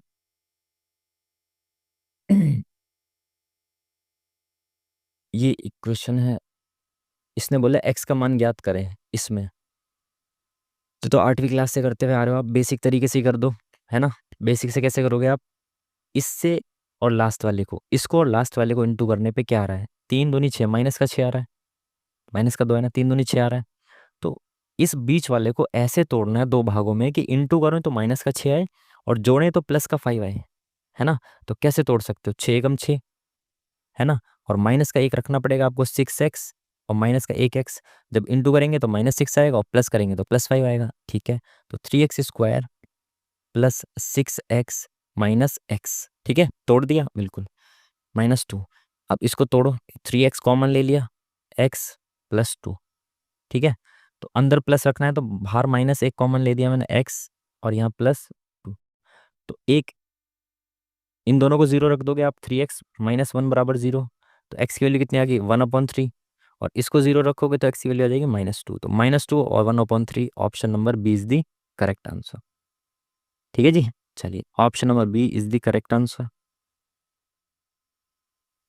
दो संख्याओं का योग, कलर बदल देते हैं, 140 है, उनका एलसीएम इतना है, एचसीएफ इतना है, छोटी संख्या ज्ञात करें। अब देखो भाई, इसका बेसिक तरीका क्या हो सकता है, एक संख्या को x मान लो, एक को 140 माइनस x मान लो। ये तो बेसिक है, मैं ऐसे नहीं करता। मेरे को पता है कि जब इतनी छोटी छोटी सी वैल्यूज हैं तो आप सीधा ऑप्शन पुट करो ना, खत्म काम। आपको पता है एलसीएम, एलसीएम इंटू एचसीएफ क्या होता है, बराबर दोनों संख्याओं का मल्टीप्लीकेशन होता है। अब एलसीएम और एचसीएफ मेरे को यहाँ पे ऐसी वैल्यू दिख रही है कि इनका मल्टीप्लीकेशन आराम से कर सकता हूँ। 24 दूनी 48, 4800 आएगा अगर मैं इन दोनों संख्याओं को मल्टीप्लाई करूंगा तो भी। अब उसने बोला सबसे छोटी संख्या क्या है, अगर मैं कहूँगी सबसे छोटी संख्या 60 है और दोनों का योग 140 है, तो दूसरी वाली कौन कितनी हो जाएगी, 140 में 60 घटाया 80 हो जाएगी, और इनको मल्टीप्लाई करूँगा 8 3 48, पहले ही ऑप्शन करेक्ट हो गया लो, है ना। अगर मान लो पहला ऑप्शन नहीं होता, मैं दूसरा ऑप्शन मान लेता हूँ, है ना। तो अगर 80 है सबसे छोटी संख्या, तो दूसरी संख्या क्या आ जाएगी, 60 आ जाएगी। आप मेरे को बताओ 80 60 से छोटी है क्या? छोटी संख्या पूछा है ना उसने, तो ये तो ऑप्शन वैसे ही गलत हो गया। अगर मान लो 20 मान लो मैं, तो दूसरी संख्या क्या आ जाएगी, 120 आ जाएगी। इनको मल्टीप्लाई करूंगा तो कितना आएगा, 2400 आएगा ना। और 2400 तो मल्टीप्लीकेशन आ ही नहीं रहा इनका, सिंपल सी बात है, ऑप्शन पुट किया, खत्म काम। बेफिजुल में इक्वेशन में फंस के नहीं रहना है। एक वस्तु का अंकित मूल्य इतना है, अंकित मूल्य पर 25% की छूट देने के बाद हानि 30 रुपए की थी, तो हानि का प्रतिशत बताना है। तो हानि परसेंट या जो भी होता है लाभ, वो सब कॉस्ट प्राइस पे हम करते हैं काउंट। तो एक बार देखें, अंकित मूल्य पर 25% की छूट दी है मैंने, तो 25% कितना होता है, 1/4। तो 1/4 कितना हो गया, 15 चौका 60, 150 रुपए की छूट दे दी मैंने इस पे। ठीक है, तो कितने रुपए का बेचा मैंने इसको, 450 रुपए का बेचा। और 450 रुपए का जब मैं बेच रहा था तो 30 रुपए की मेरे को हानि हो रही थी। तो इस हानि को अगर मैं इसमें जोड़ दूं, तो मेरा कॉस्ट प्राइस कितना आ जाएगा। अगर मैं 30 रुपए ज़्यादा में बिक देता तो मेरे को कॉस्ट टू कॉस्ट पड़ जाता। तो 450 कह रहा हूँ, 480 रुपये उसका कॉस्ट प्राइस है। 30 रुपए की हानि हो रही थी, 30 रुपए कॉस्ट प्राइस पे देखते हैं ना, प्रॉफिट और लॉस। तो ये कितना हो गया, 1/3 18, 1/16 मतलब 1/8 का आधा, 12.5 का आधा, साढ़े सवा छः। ऑप्शन नंबर सी, 1/16 की वैल्यू यही होती है ना। रामू अकेले एक दीवार को 15 दिनों में बना सकता है, तो रामू एक दीवार को 15 दिनों में बना सकता है, जबकि रावण, भाई वाह, रावण जो है वो एक दिन में, सॉरी, एक दीवार को 10 दिनों में बना सकता है अकेले। तो इनकी एफिशिएंसी निकाल लो, 15 दूनी 30, ये 3 काम करता है एक दिन में, ये 2 काम करता है।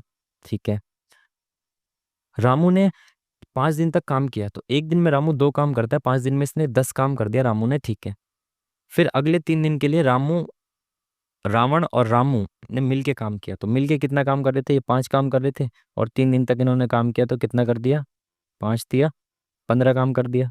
ठीक है, शेष दीवार को बनाने में रामू कितने दिन का समय और लेगा। तो भाई देखो, 10 काम रामू ने अकेले कर दिया था, इन्होंने मिलके कर दिया 15 काम, टोटल 25 काम कर चुके हैं। बचा काम कितना है, 30 में से 25 गए, 5 काम बचा। और रामू अकेले कितने दिन में कर देगा 5 काम को, एक दिन में 2 काम करता है रामू, तो 5 काम कितने दिन में कर देगा, 2 दूनी 4, 2 पंजे 10, 2.5 दिनों में। तो ऑप्शन नंबर सी, 2.5 दिन का झोपड़ा। ठीक है जी, चलिए।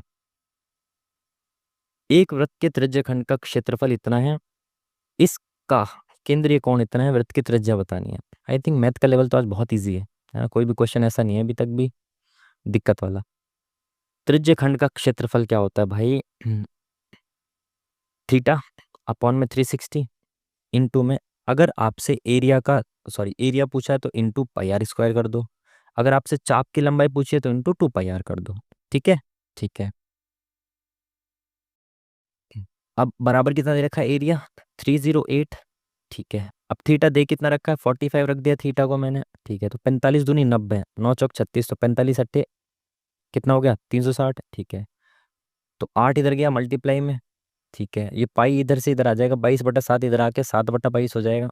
ठीक है, तो 11 एकम 11 दूनी 22, 11 अट्ठे 28, सॉरी 28 करूँ, 11 अट्ठे 88, तो 11 दूनी 22, 2 एकम 2, 2 चौक 8, तो 7 चौक 28 और 28, आर स्क्वायर बराबर क्या आ गया, 28 गुणा 28।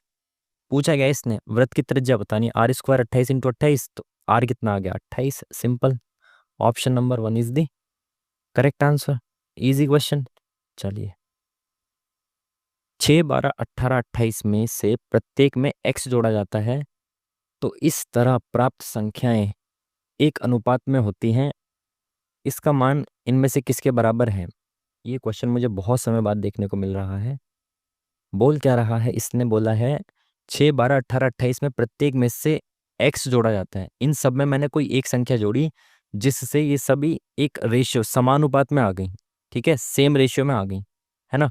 यानी अगर मैं 6 में कुछ जोड़ दिया, x जोड़ दिया, बराबर ये इस संख्या की हो जाएगी, और यही बराबर इस संख्या की हो जाएगी, x है ये x। ठीक है, और यही बराबर 28 ये हो जाएगी। ठीक है, इसका तरीका क्या होता है भाई, इसमें करना क्या होता है, देखो इसकी बहुत सारी शॉर्ट ट्रिक्स है।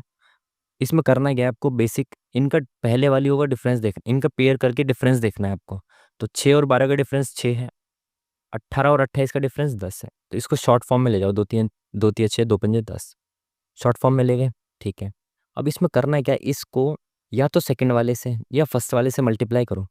शर्त ये है कि अगर इसमें फर्स्ट वाले से मल्टीप्लाई कर रहे हो तो इसमें भी, सॉरी, इस 3 को इधर से करेंगे, इस 5 को इधर से करेंगे, क्रॉस करना है आपको। ठीक है, कलर चेंज कर देते हैं, इसको इस वाले पेयर में मल्टीप्लाई करना है, इसको दूसरे वाले पेयर में मल्टीप्लाई करना है। ठीक है, किसी से भी कर दो, अगर पहली वाली संख्या से कर रहे हो तो इसका भी इसकी पहली वाली संख्या से करना, और इसका दूसरी से कर रहे हो तो इसका भी दूसरी से करना। तो मैंने पहली वाली से मल्टीप्लाई किया तो कितना आ गया, 5 को इससे मल्टीप्लाई किया तो कितना आ गया, 5 30, माइनस माइनस करना है इसको। ठीक है, 3 का इससे 18 तिया 54। ठीक है, तो 18 तिया 54 और 30, अब इसको डिवाइड करना होता है इनके डिफरेंस से, 5 और 3 यानी कि 2 के डिफरेंस से डिवाइड करना है इनको, 2 से। तो ये कितना बचा, 30 40 50 24, 24/2। अब यहाँ पे माइनस से घबराना नहीं है, ये प्लस वैल्यू ही काउंट करते हैं इसको, 2 12। तो यानी कि वो सबसे छोटी सी छोटी संख्या 12 हो गई जो इसमें जोड़ी जानी चाहिए, जिससे वो समान रेशियो में आ जाएंगे। अब यहाँ देखो, 12 पंजे 60 और 6 66, 12 में से एक गया 11, तो 11 छिक्के 66, 11 एकम 11, तो 6:1 आ गया। देखो अब मैं इसको आपको दोबारा से एक बार समझा देता हूँ।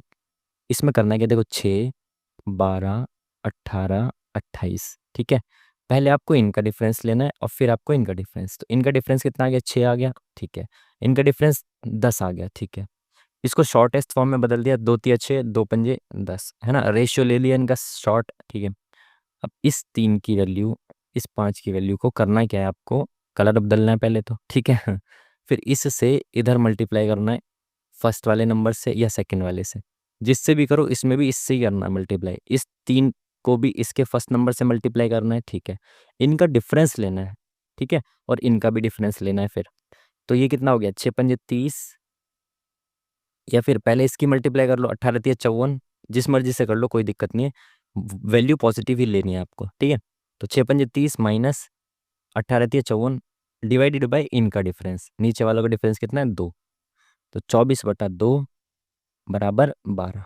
ठीक है, आगे अगर क्वेश्चन आ जाता है कि बताइए वो छोटी से छोटी संख्या जो इनमें जोड़ी जाए या घटाई जाए जिससे कि ये सेम अनुपात में आ जाए, समान अनुपात में आ जाए, प्रोपोर्शन में आ जाए, तो भी इसी तरीके से आपको करना है। ठीक है ना, 6:1 आया था ना, 12 पंजे 60 66। ठीक है, चलिए। टीना रीना शीना क्रमशः इतने इतने रुपए निवेश करके एक व्यापार शुरू करते हैं। टीना 8 महीने के लिए निवेश करती है, रीना 10 के लिए और शीना 1 साल के लिए निवेश करती है। कुल लाभ इतना है, तो टीना का हिस्सा कितना है बताना है आपको। देखो ये जब इतनी इजी इजी वैल्यू दी जाए ना, तो इनको रेशियो को कन्वर्ट कर दो, रेशियो में इनको देखो, 3 जीरो इसमें, 3 जीरो यहाँ से खत्म कर दो, 3 जीरो यहाँ से खत्म कर दो, 3 जीरो यहाँ से। ठीक है, तीनों में है ना 3 3 जीरो, तो तीनों हटा दिए मैंने। अब देखो ये 4 से घट रही है तीनों संख्या, तो 4 6 24, 4 7 28 और 4 पंजे 20। मैंने इनको शॉर्टेस्ट फॉर्म में ला दिया। ठीक है, इन्वेस्टमेंट को। अब देखो इन्वेस्टमेंट का रेशियो मेरे को निकालना है। टीना, सबसे पहले टीना है और फिर रीना है और फिर शीना है। ठीक है, टीना 8 महीने के लिए इन्वेस्ट करती है, तो टीना ने 6 रुपये इन्वेस्ट किए 8 महीने के लिए, तो कुल मिला के इसने 48 रुपये इन्वेस्ट कर दिए।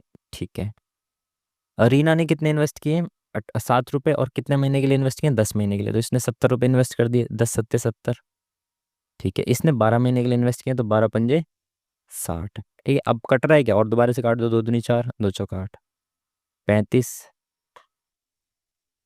ठीक है, और ये 30। तो ये आ गया इनका क्या, कुल मिला के इन्वेस्टमेंट का रेशियो। कुल प्रॉफिट दे रखा है, आपको पता है कि जो इन्वेस्टमेंट का रेशियो होता है वही प्रॉफिट का रेशियो होता है, बिल्कुल होता है।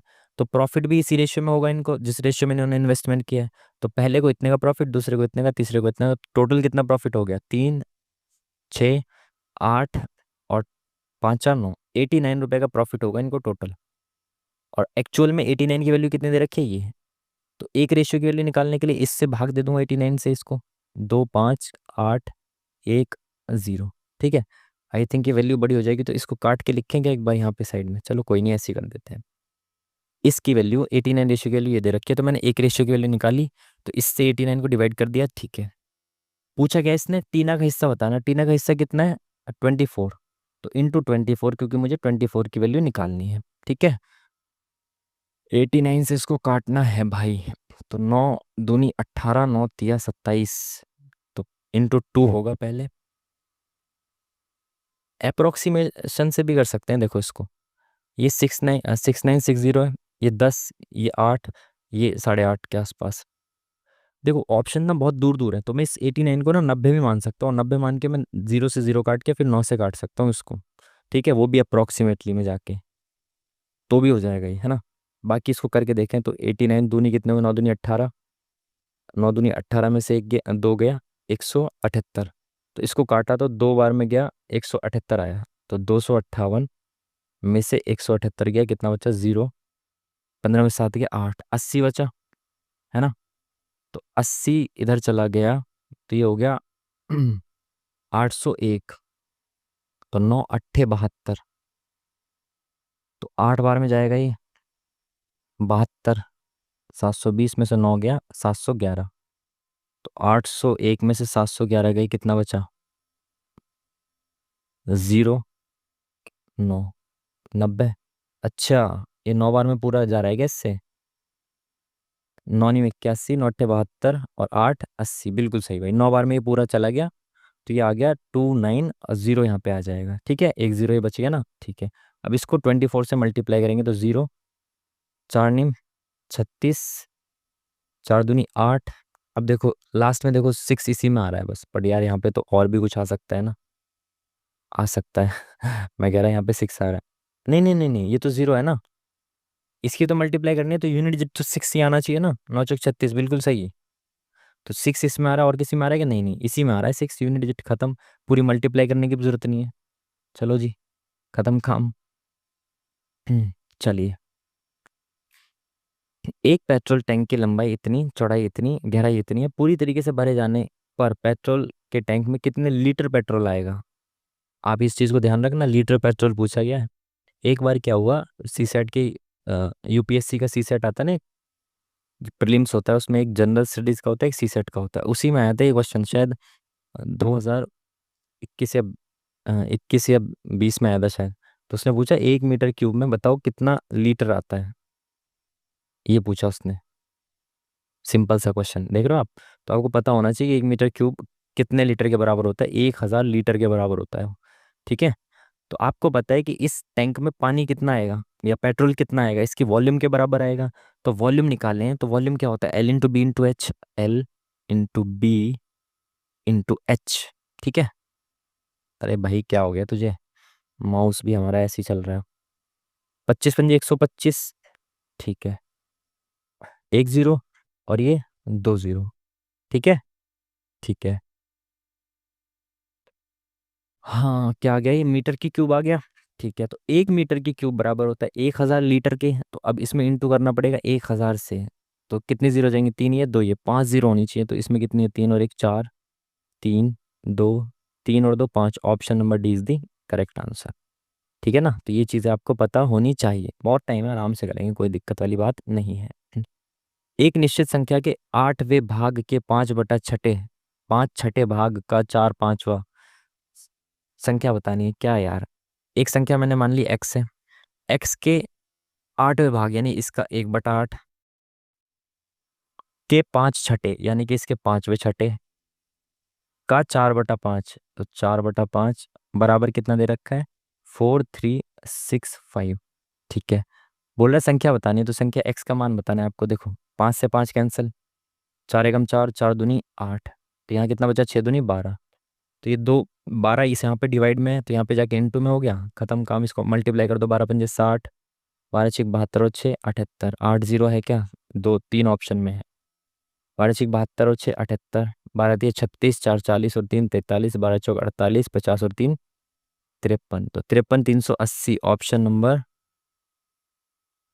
एक भी नहीं है, क्या हो गया ये, 12 पंजे 60, 6, 12 6 72, 6 78, 36, 12 3 36 और 4 40 और 3 43, 4, 12 4 48, 49 52 आएगा यहाँ पे, सॉरी 52 380 ऑप्शन नंबर 20 दी करेक्ट आंसर। चलिए नेक्स्ट क्वेश्चन। इतने वर्ग मीटर क्षेत्रफल के एक आयताकार खेत की लंबाई और चौड़ाई का रेशियो ये दे रखा है, लंबाई और चौड़ाई बतानी है। बहुत आज तो बहुत हलवा दे रखी है इन्होंने मैथ्स। देखो लंबाई चौड़ाई का रेशियो ये तो मैंने माना लंबाई 5x है और चौड़ाई 3x है। ठीक है, इनका एरिया दे रखा है, तो लंबाई गुणा चौड़ाई बराबर एरिया होता है, तो एरिया कितना दे रखा है, 2160। तो 5 × 15 x², तो x², 15 x² आ गया, तो 15 से यहाँ पे डिवाइड कर देंगे। ये कितना 6 है ना, हाँ। तो 15 × 1 = 15, 6 बचा इधर, 5 और 1 6 बचा, 15 × 4 = 60 और 15 × 4 = 60। x² बराबर 144 आ गया, तो x कितना आ गया, 12 आ गया ना, 144 12 का स्क्वायर है। अगर x 12 आ गया तो लंबाई और चौड़ाई कितनी हो गई, लंबाई थी 5x यानी 12×5 = 60, और ये 3x 12×3 = 36, तो 60 और 36 option number 1 is the correct answer. चलिए नेक्स्ट क्वेश्चन। दो कंपनियों को होने वाले लाभ में प्रतिशत वृद्धि को दर्शाता है, ठीक है। पूछा गया इसने क्वेश्चन, मार्कर ले आते हैं रेड, ठीक है। पूछा गया इसने सभी वर्षों में कंपनी एम के वर्षवार लाभ में प्रतिशत वृद्धि का औसत कितना है। तो एम कंपनी कौन सी है भाई, एम, और ये सब इनका लाभ दिखा रखा है, तो एम है डॉट डॉट वाली। तो इसमें देखना है पूरा ओवरऑल, पहले लाभ निकालो कितना है, 25, 35, 40, 50, 60, 70, 75, 75, 95, 95 और 3, 130 में से 5 या 125, कुल मिला के 125 लाभ हो रहा है। और कितने साल में, 1, 2, 3, 4, 5, 6। एवरेज पूछा है ना, प्रतिशत वृद्धि का एवरेज, तो इसको 6 से भाग देंगे कितना आएगा, 6×2 = 12 और 6, निकटतम पूर्णांक तक पूछा तो 6 × 6 = 21 के अप्रोक्स आना चाहिए ना। अगर मैं इसको 0 भी लिख देता तो 6×8 = 48 आया था, तो 20.8 भी 21 के बराबर ही हो जाता। चलिए, तो option number C is the correct answer. चलिए, चलो भाई अब आराम से करते हैं इसको, जीएस को काफ़ी टाइम है। कौन सा घास का मैदान नहीं है, तो सवाना घास के मैदान है, अफ्रीका में पाए जाते हैं, आपको पता है। फैन, फैन तो नहीं है घास के मैदान, आई थिंक। प्रेयरी आपको पता है, नॉर्थ अमेरिका। स्टेपी, एशिया वगैरह में आपको पता है। तो यही नहीं है घास के मैदान। कौन सा कथन सही नहीं है, यूएनएससी के 5 स्थायी सदस्य हैं, बिल्कुल सदस्य स्थायी हैं 5। यूएन की 6 आधिकारिक भाषाएं हैं, बिल्कुल आई थिंक 6 ही है ना, हाँ। आईसीजे के न्यायाधीश का कार्यकाल 5 वर्ष का होता है, न्यायाधीश का कार्यकाल 5 वर्ष का होता है आईसीजे का। पता नहीं यार इसका, तो शायद आईसीजे में 15 न्यायाधीश होते हैं, मतलब आगे हिंदी में पूरा लिखना भूल गए क्या, तो इन दोनों में से एक गलत होना चाहिए। तो we will go with the C option के साथ जाएंगे ना, मुझे इन दोनों में से एक लग रहा है, हम सी के साथ जाएंगे, देखते हैं। राष्ट्रपति के निषेधाधिकार यानी कि वीटो पावर्स, तो वीटो पावर होती है एक एक एक, ठीक है, डबल, सॉरी, ट्रिपल 1 और 3 ही वीटो पावर्स होती हैं, ठीक है। इसी तरीके से आपको अध्यादेश को याद करना है, अध्यादेश जारी करने की पावर होती है 1, 2, 3, कितने भी अध्यादेश जारी कर सकता है, 1, 2, 3 ऐसे करके, ठीक है। संगीत क्षेत्र में पुलित्जर पुरस्कार जीतने वाले पहले रैपर का नाम, पता नहीं भाई हमें। वायु की गति का मापन किया जाता है किसके द्वारा, एनीमोमीटर, हर एक मॉक में आ रहा है भाई ये, हर मॉक में। एक वक्र जो उत्पादन के उन स्तरों को दर्शाता है जो अधिकतम लाभ अर्जित करने वाली कोई फर्म बाजार मूल्य के विभिन्न मानों पर उत्पादन करने के लिए चुनती है, उसे फर्म का डैश कहा जाता है। बाजार मूल्य के विभिन्न मानों पर उत्पादन करने के लिए चुनती है, तो कौन सा वक्र, मांग वक्र, सप्लाई कर्व होता है ना वो, तो जिसमें वो उत्पादन करने के लिए बहुत सारे वो चुनेगी पेयर्स, तो सप्लाई कर्व ही होता है। महाभारत काव्य पर आधारित लोक गायन की पांडवानी शैली से संबंधित है, पांडवानी से तो तीजन बाई, ये तो पीवाईक्यू का भी है और बहुत फेमस है, पांडवानी से रिलेटेड है तीजन बाई। EON 51 प्रणाली खरीदने के लिए किस देश के साथ अनुबंध किया है, पता नहीं यार, ये तो करंट अफेयर क्वेश्चन। 2016 में विमुद्रीकरण की घोषणा के समय भारतीय रिजर्व बैंक के गवर्नर कौन थे, 2016 में थे हमारे उर्जित पटेल, राजन जी के बाद। एक साथ वेल्ड करने के लिए उच्च ताप की आवश्यकता होती है, उच्च तापमान किसके दहन से प्राप्त होता है, पता नहीं भाई। किसे विश्व का चीनी का कटोरा कहा जाता है, चीनी का कटोरा होता है भाई अपना कौन, क्यूबा, गन्ने की वजह से, ठीक है। चलिए, मध्य प्रदेश के बुंदेलखंड क्षेत्र का प्रख्यात शस्योत्सव है, शस्योत्सव मतलब जो फसल वाला फेस्टिवल होता है ना, हार्वेस्ट फेस्टिवल मध्य प्रदेश का, तो मध्य प्रदेश का कौन सा है, जवारा तो मध्य प्रदेश का ही है, बाकी सब का पता नहीं, बाकी जवारा ही लग रहा है जो मध्य प्रदेश का है, और देख लेंगे बाद में। शहरों में से किस एक में पूरे वर्ष के दौरान सूर्य की ऊर्ध्वाधर किरणें कभी नहीं पड़ती, यानी कि वर्टिकल किरणें नहीं पड़ती। श्रीनगर में नहीं पड़ती होंगी, वो ठंडा क्षेत्र है, तभी तो अगर सीधी किरणें पड़ेंगी तो पिघल जाएगी सारी बर्फ। ठीक है। ये हम अपना लॉजिक लगा रहे हैं। स्वदेशी स्वचालित जैव चिकित्सा अपशिष्ट उपचार संयंत्र सृजनम का शुभारंभ कहाँ किया गया है? शुभारंभ पता नहीं कहाँ गया है।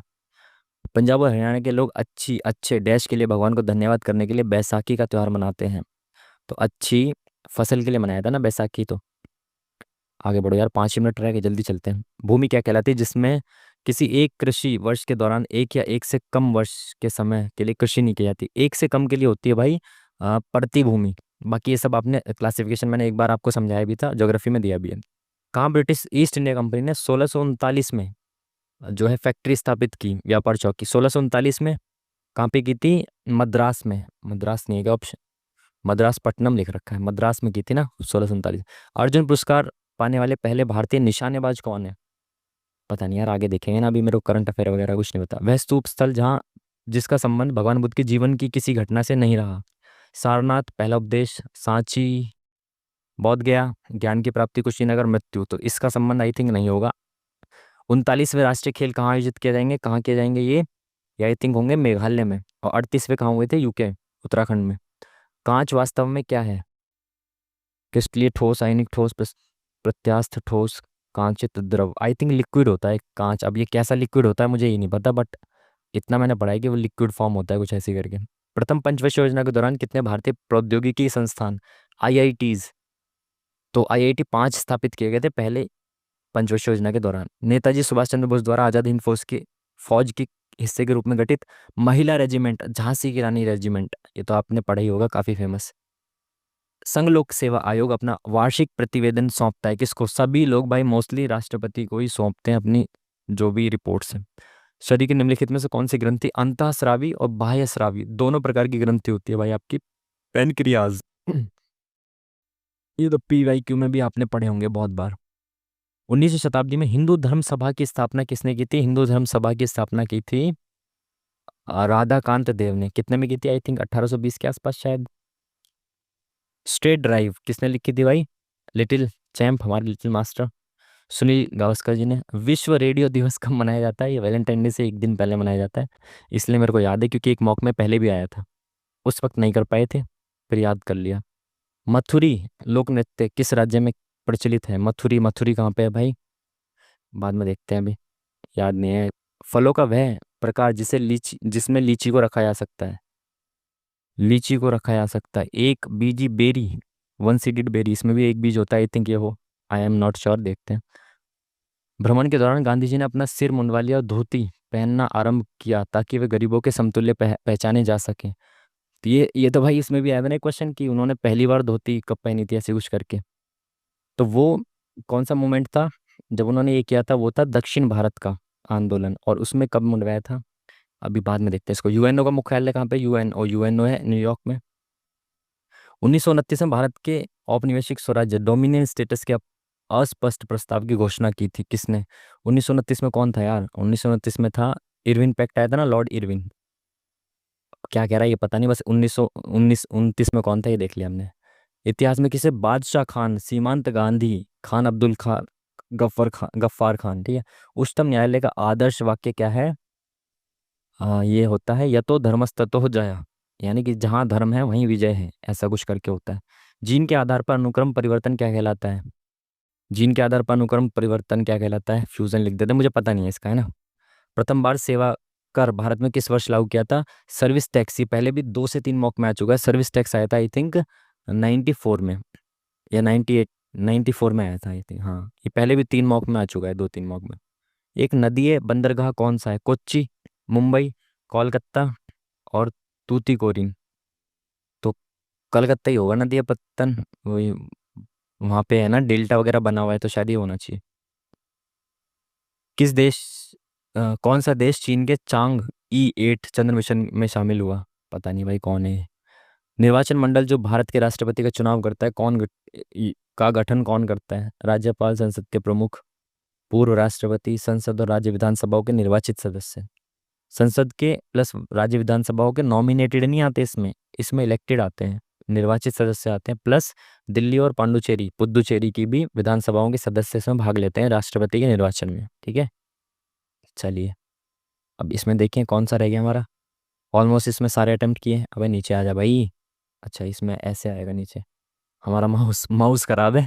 और एक व्यक्ति ने तो हमें बद्दुआ भी ऐसी दी कि कमेंट बॉक्स में बोला उन्होंने कि भाई अपनी जीएस की स्ट्रेटेजी बताओ, नहीं तो तुम्हें तुम्हारे माउस की तुम्हें तुम्हारे माउस की कसम है भाई।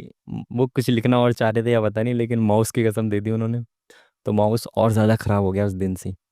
लाऊंगा यार जल्दी से वीडियो, बट अभी टाइम का वो रहता है ना थोड़ा सा, इसलिए जीके जीएस के लिए वीडियो भी आएगी आपकी जल्दी ही।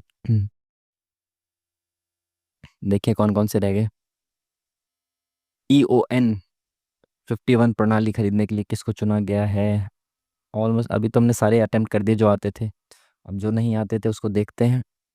रिजल्ट बाकी इजी था आज का मॉक एज सच, उसमें इतना कुछ था नहीं। स्पेशली मैथ्स तो आसान थी आज की, है ना। मैथ्स में उतना एज सच कुछ ज़्यादा था नहीं। रीजनिंग में कुछ क्वेश्चंस अच्छे थे, फिर भी नंबर नहीं आए यार, बताओ। 86 मार्क्स आए। इसको हटाते हैं पहले ऊपर से। और नीचे करें। अच्छा इसमें रैंक अच्छी दिखा रहा है ना।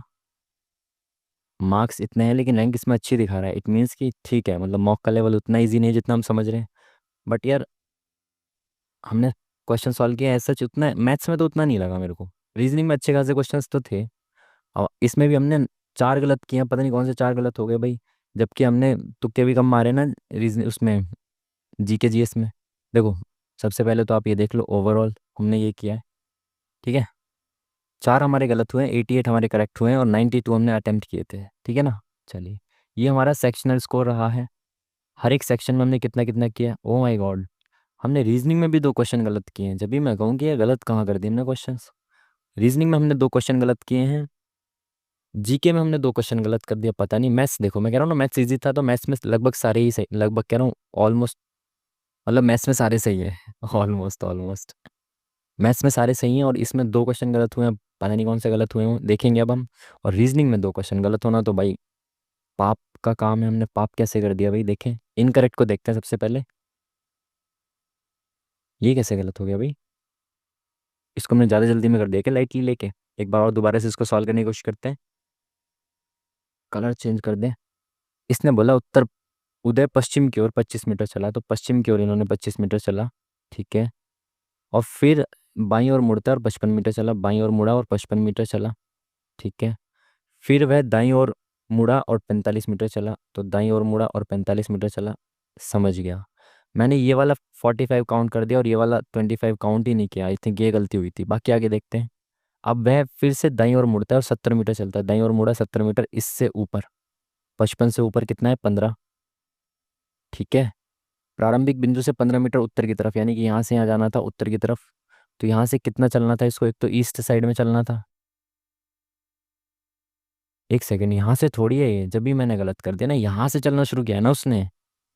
इसीलिए मैं कहूँ कि गलत कैसे हो गया अभी। यहाँ से चलना शुरू किया तो इसके यहाँ पे आना था इसको सामने। यहाँ पे 15 मीटर सामने आना था, तो इट मीन्स यहाँ से इसको यहाँ पहुँचना था। इसीलिए गलत हो गया भाई ये। 45 और ये 40 50 60 और 70 मीटर इसको चलना था ईस्ट की तरफ। देख लो भाई, इस तरीके से सिली मिस्टेक्स आपको करनी नहीं है। मैं ज़्यादा लाइटली क्वेश्चन को कर गया, इस वजह से क्या कर सकते हैं। और कौन सा क्वेश्चन गलत हुआ है हमारा। ये क्वेश्चन क्यों गलत कर दिया भाई इन्होंने, इधर और का लगा दिया इन्होंने केस। या तो एक या तो, अरे इन्होंने बोल दिया या तो एक या तो दो सही है। एक सेकंड, मेरे को लग रहा है इन्होंने क्वेश्चन यहाँ पे देखना, यहाँ पे इन्होंने ये दोनों में एक साइन दे रखा है और ऊपर अलग दे रखा है यार इन्होंने। देखना यहाँ पे अलग साइन दे रखा है। तो मेरे हिसाब से इनकी साइड से थोड़ा एरर हो सकता है क्वेश्चन टाइप करने में। और अगर हमने गलत किया हो, जिसकी पॉसिबिलिटी मुझे इनइक्वालिटी में तो कम लगती है कि इनइक्वालिटी में क्वेश्चन गलत होंगे। बहुत ईजी टॉपिक है। तो मेरे हिसाब से या तो शायद इन्होंने टाइप करने में कुछ शो कर दिया होगा, क्योंकि यहाँ पे भी ये लोग देखो, यहाँ पे ये इन्होंने ये लिखा हुआ है और क्वेश्चन में कुछ और लिखा हुआ है। यहाँ पे भी इधर और का केस तो नहीं लगेगा ना, इक्वल टू का साइन भी तो होना चाहिए उसके साथ एक। बाकी अगर मैंने कुछ गलती की है तो मेरी गलती आप बताएं मेरे को। बाकी तो भाई ये 2 क्वेश्चन यहाँ पे गलत हुए हमारे। और जीके जीएस में हमारे कौन से गलत हुए हैं, इनकरेक्ट। जीके जीएस वाले कहाँ गए, ये रहे। फलों का वह प्रकार जिसमें लीची को रखा जाता है, ये हमने जल्दी में अटेम्प्ट किया था ना। बाकी यार फलों के ऐसे प्रकार, नट, नट तो वो सब होते हैं ना, मूंगफली वगैरह ये सब। एक बीजी बेरी, अब यार इसके बारे में मेरे को नहीं पता ये कैसे फलों का भी कुछ विभाजन होता है इस तरीके से। तो भाई ये पढ़ने लायक है, आप इसको पढ़ें अच्छे से, नोट्स में लिखें। पीवाईक्यू ही होगा, जब आया है तो अच्छा क्वेश्चन होगा। और दूसरा कौन सा हमारा गलत हुआ है?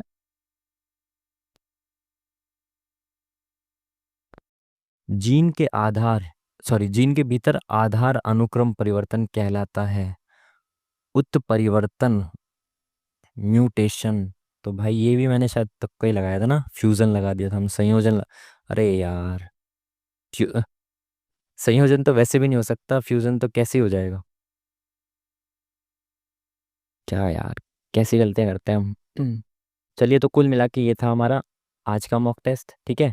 अब देखो, आपको ना इसका एनालिसिस बहुत प्रॉपर तरीके से करना है, अच्छे तरीके से। आपको ऑल पे जाना है और एक एक क्वेश्चन को चेक करना है। पहले क्वेश्चन को देखा, उसका लॉजिक देखा, आपने जो किया था वो लॉजिक ठीक था, इन्होंने कुछ और लॉजिक दे रखा है तो वो भी लग सकता है, ठीक है ना। इसी तरीके से जो जो क्वेश्चन आपके करेक्ट है ना, उसको भी देखना है। आपने इस पे देखा सॉल्यूशन, आप एक एक करके सॉल्यूशन देखे, पूरा चेक किया अच्छे से, फिर नेक्स्ट किया, फिर उसको चेक किया आपने किस तरीके से सोचा था वो किया, फिर नेक्स्ट किया। इस तरीके से आपको चेक करना है। सेम यही मैथ्स में करना है। जो क्वेश्चन छूट गया उसका तो सॉल्यूशन लिखना ही लिखना है, और कुछ जो तुक्के से सही गए उनके भी सॉल्यूशंस आपको ज़रूर लिखने हैं, ठीक है। अब जैसे जैसे जैसे जीएस, जीके जीएस में आपको करना है ना। पहला क्वेश्चन देखा, अच्छे से एनालाइज करना है उसको। हो सकता है ना इसमें नीचे ना अच्छे से प्रॉपर उतना नहीं लिखा हुआ, तो आपको खुद से भी सोचना है कि आप सबको चेक करो, गूगल करो कि हाँ भाई सवाना कहाँ पे पाए जाते हैं, कौन से वाले हैं। हालांकि इसकी ज़रूरत तो नहीं होगी, ये आपने पढ़ रखा हो, आई होप।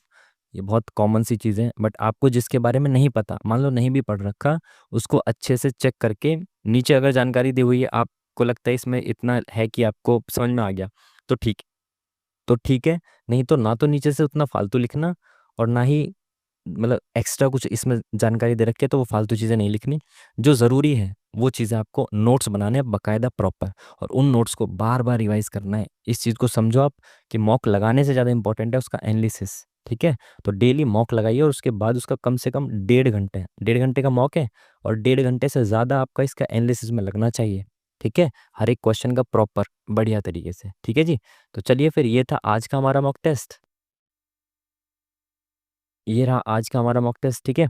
तो मिलते हैं फिर आपसे नेक्स्ट वीडियो में। आप भी मॉक लगाइए, बढ़िया से पढ़ते रहिए, रिवीजन करते रहिए। मिलेंगे आपसे नेक्स्ट वीडियो में, तब तक के लिए थैंक यू वेरी मच, नमस्कार।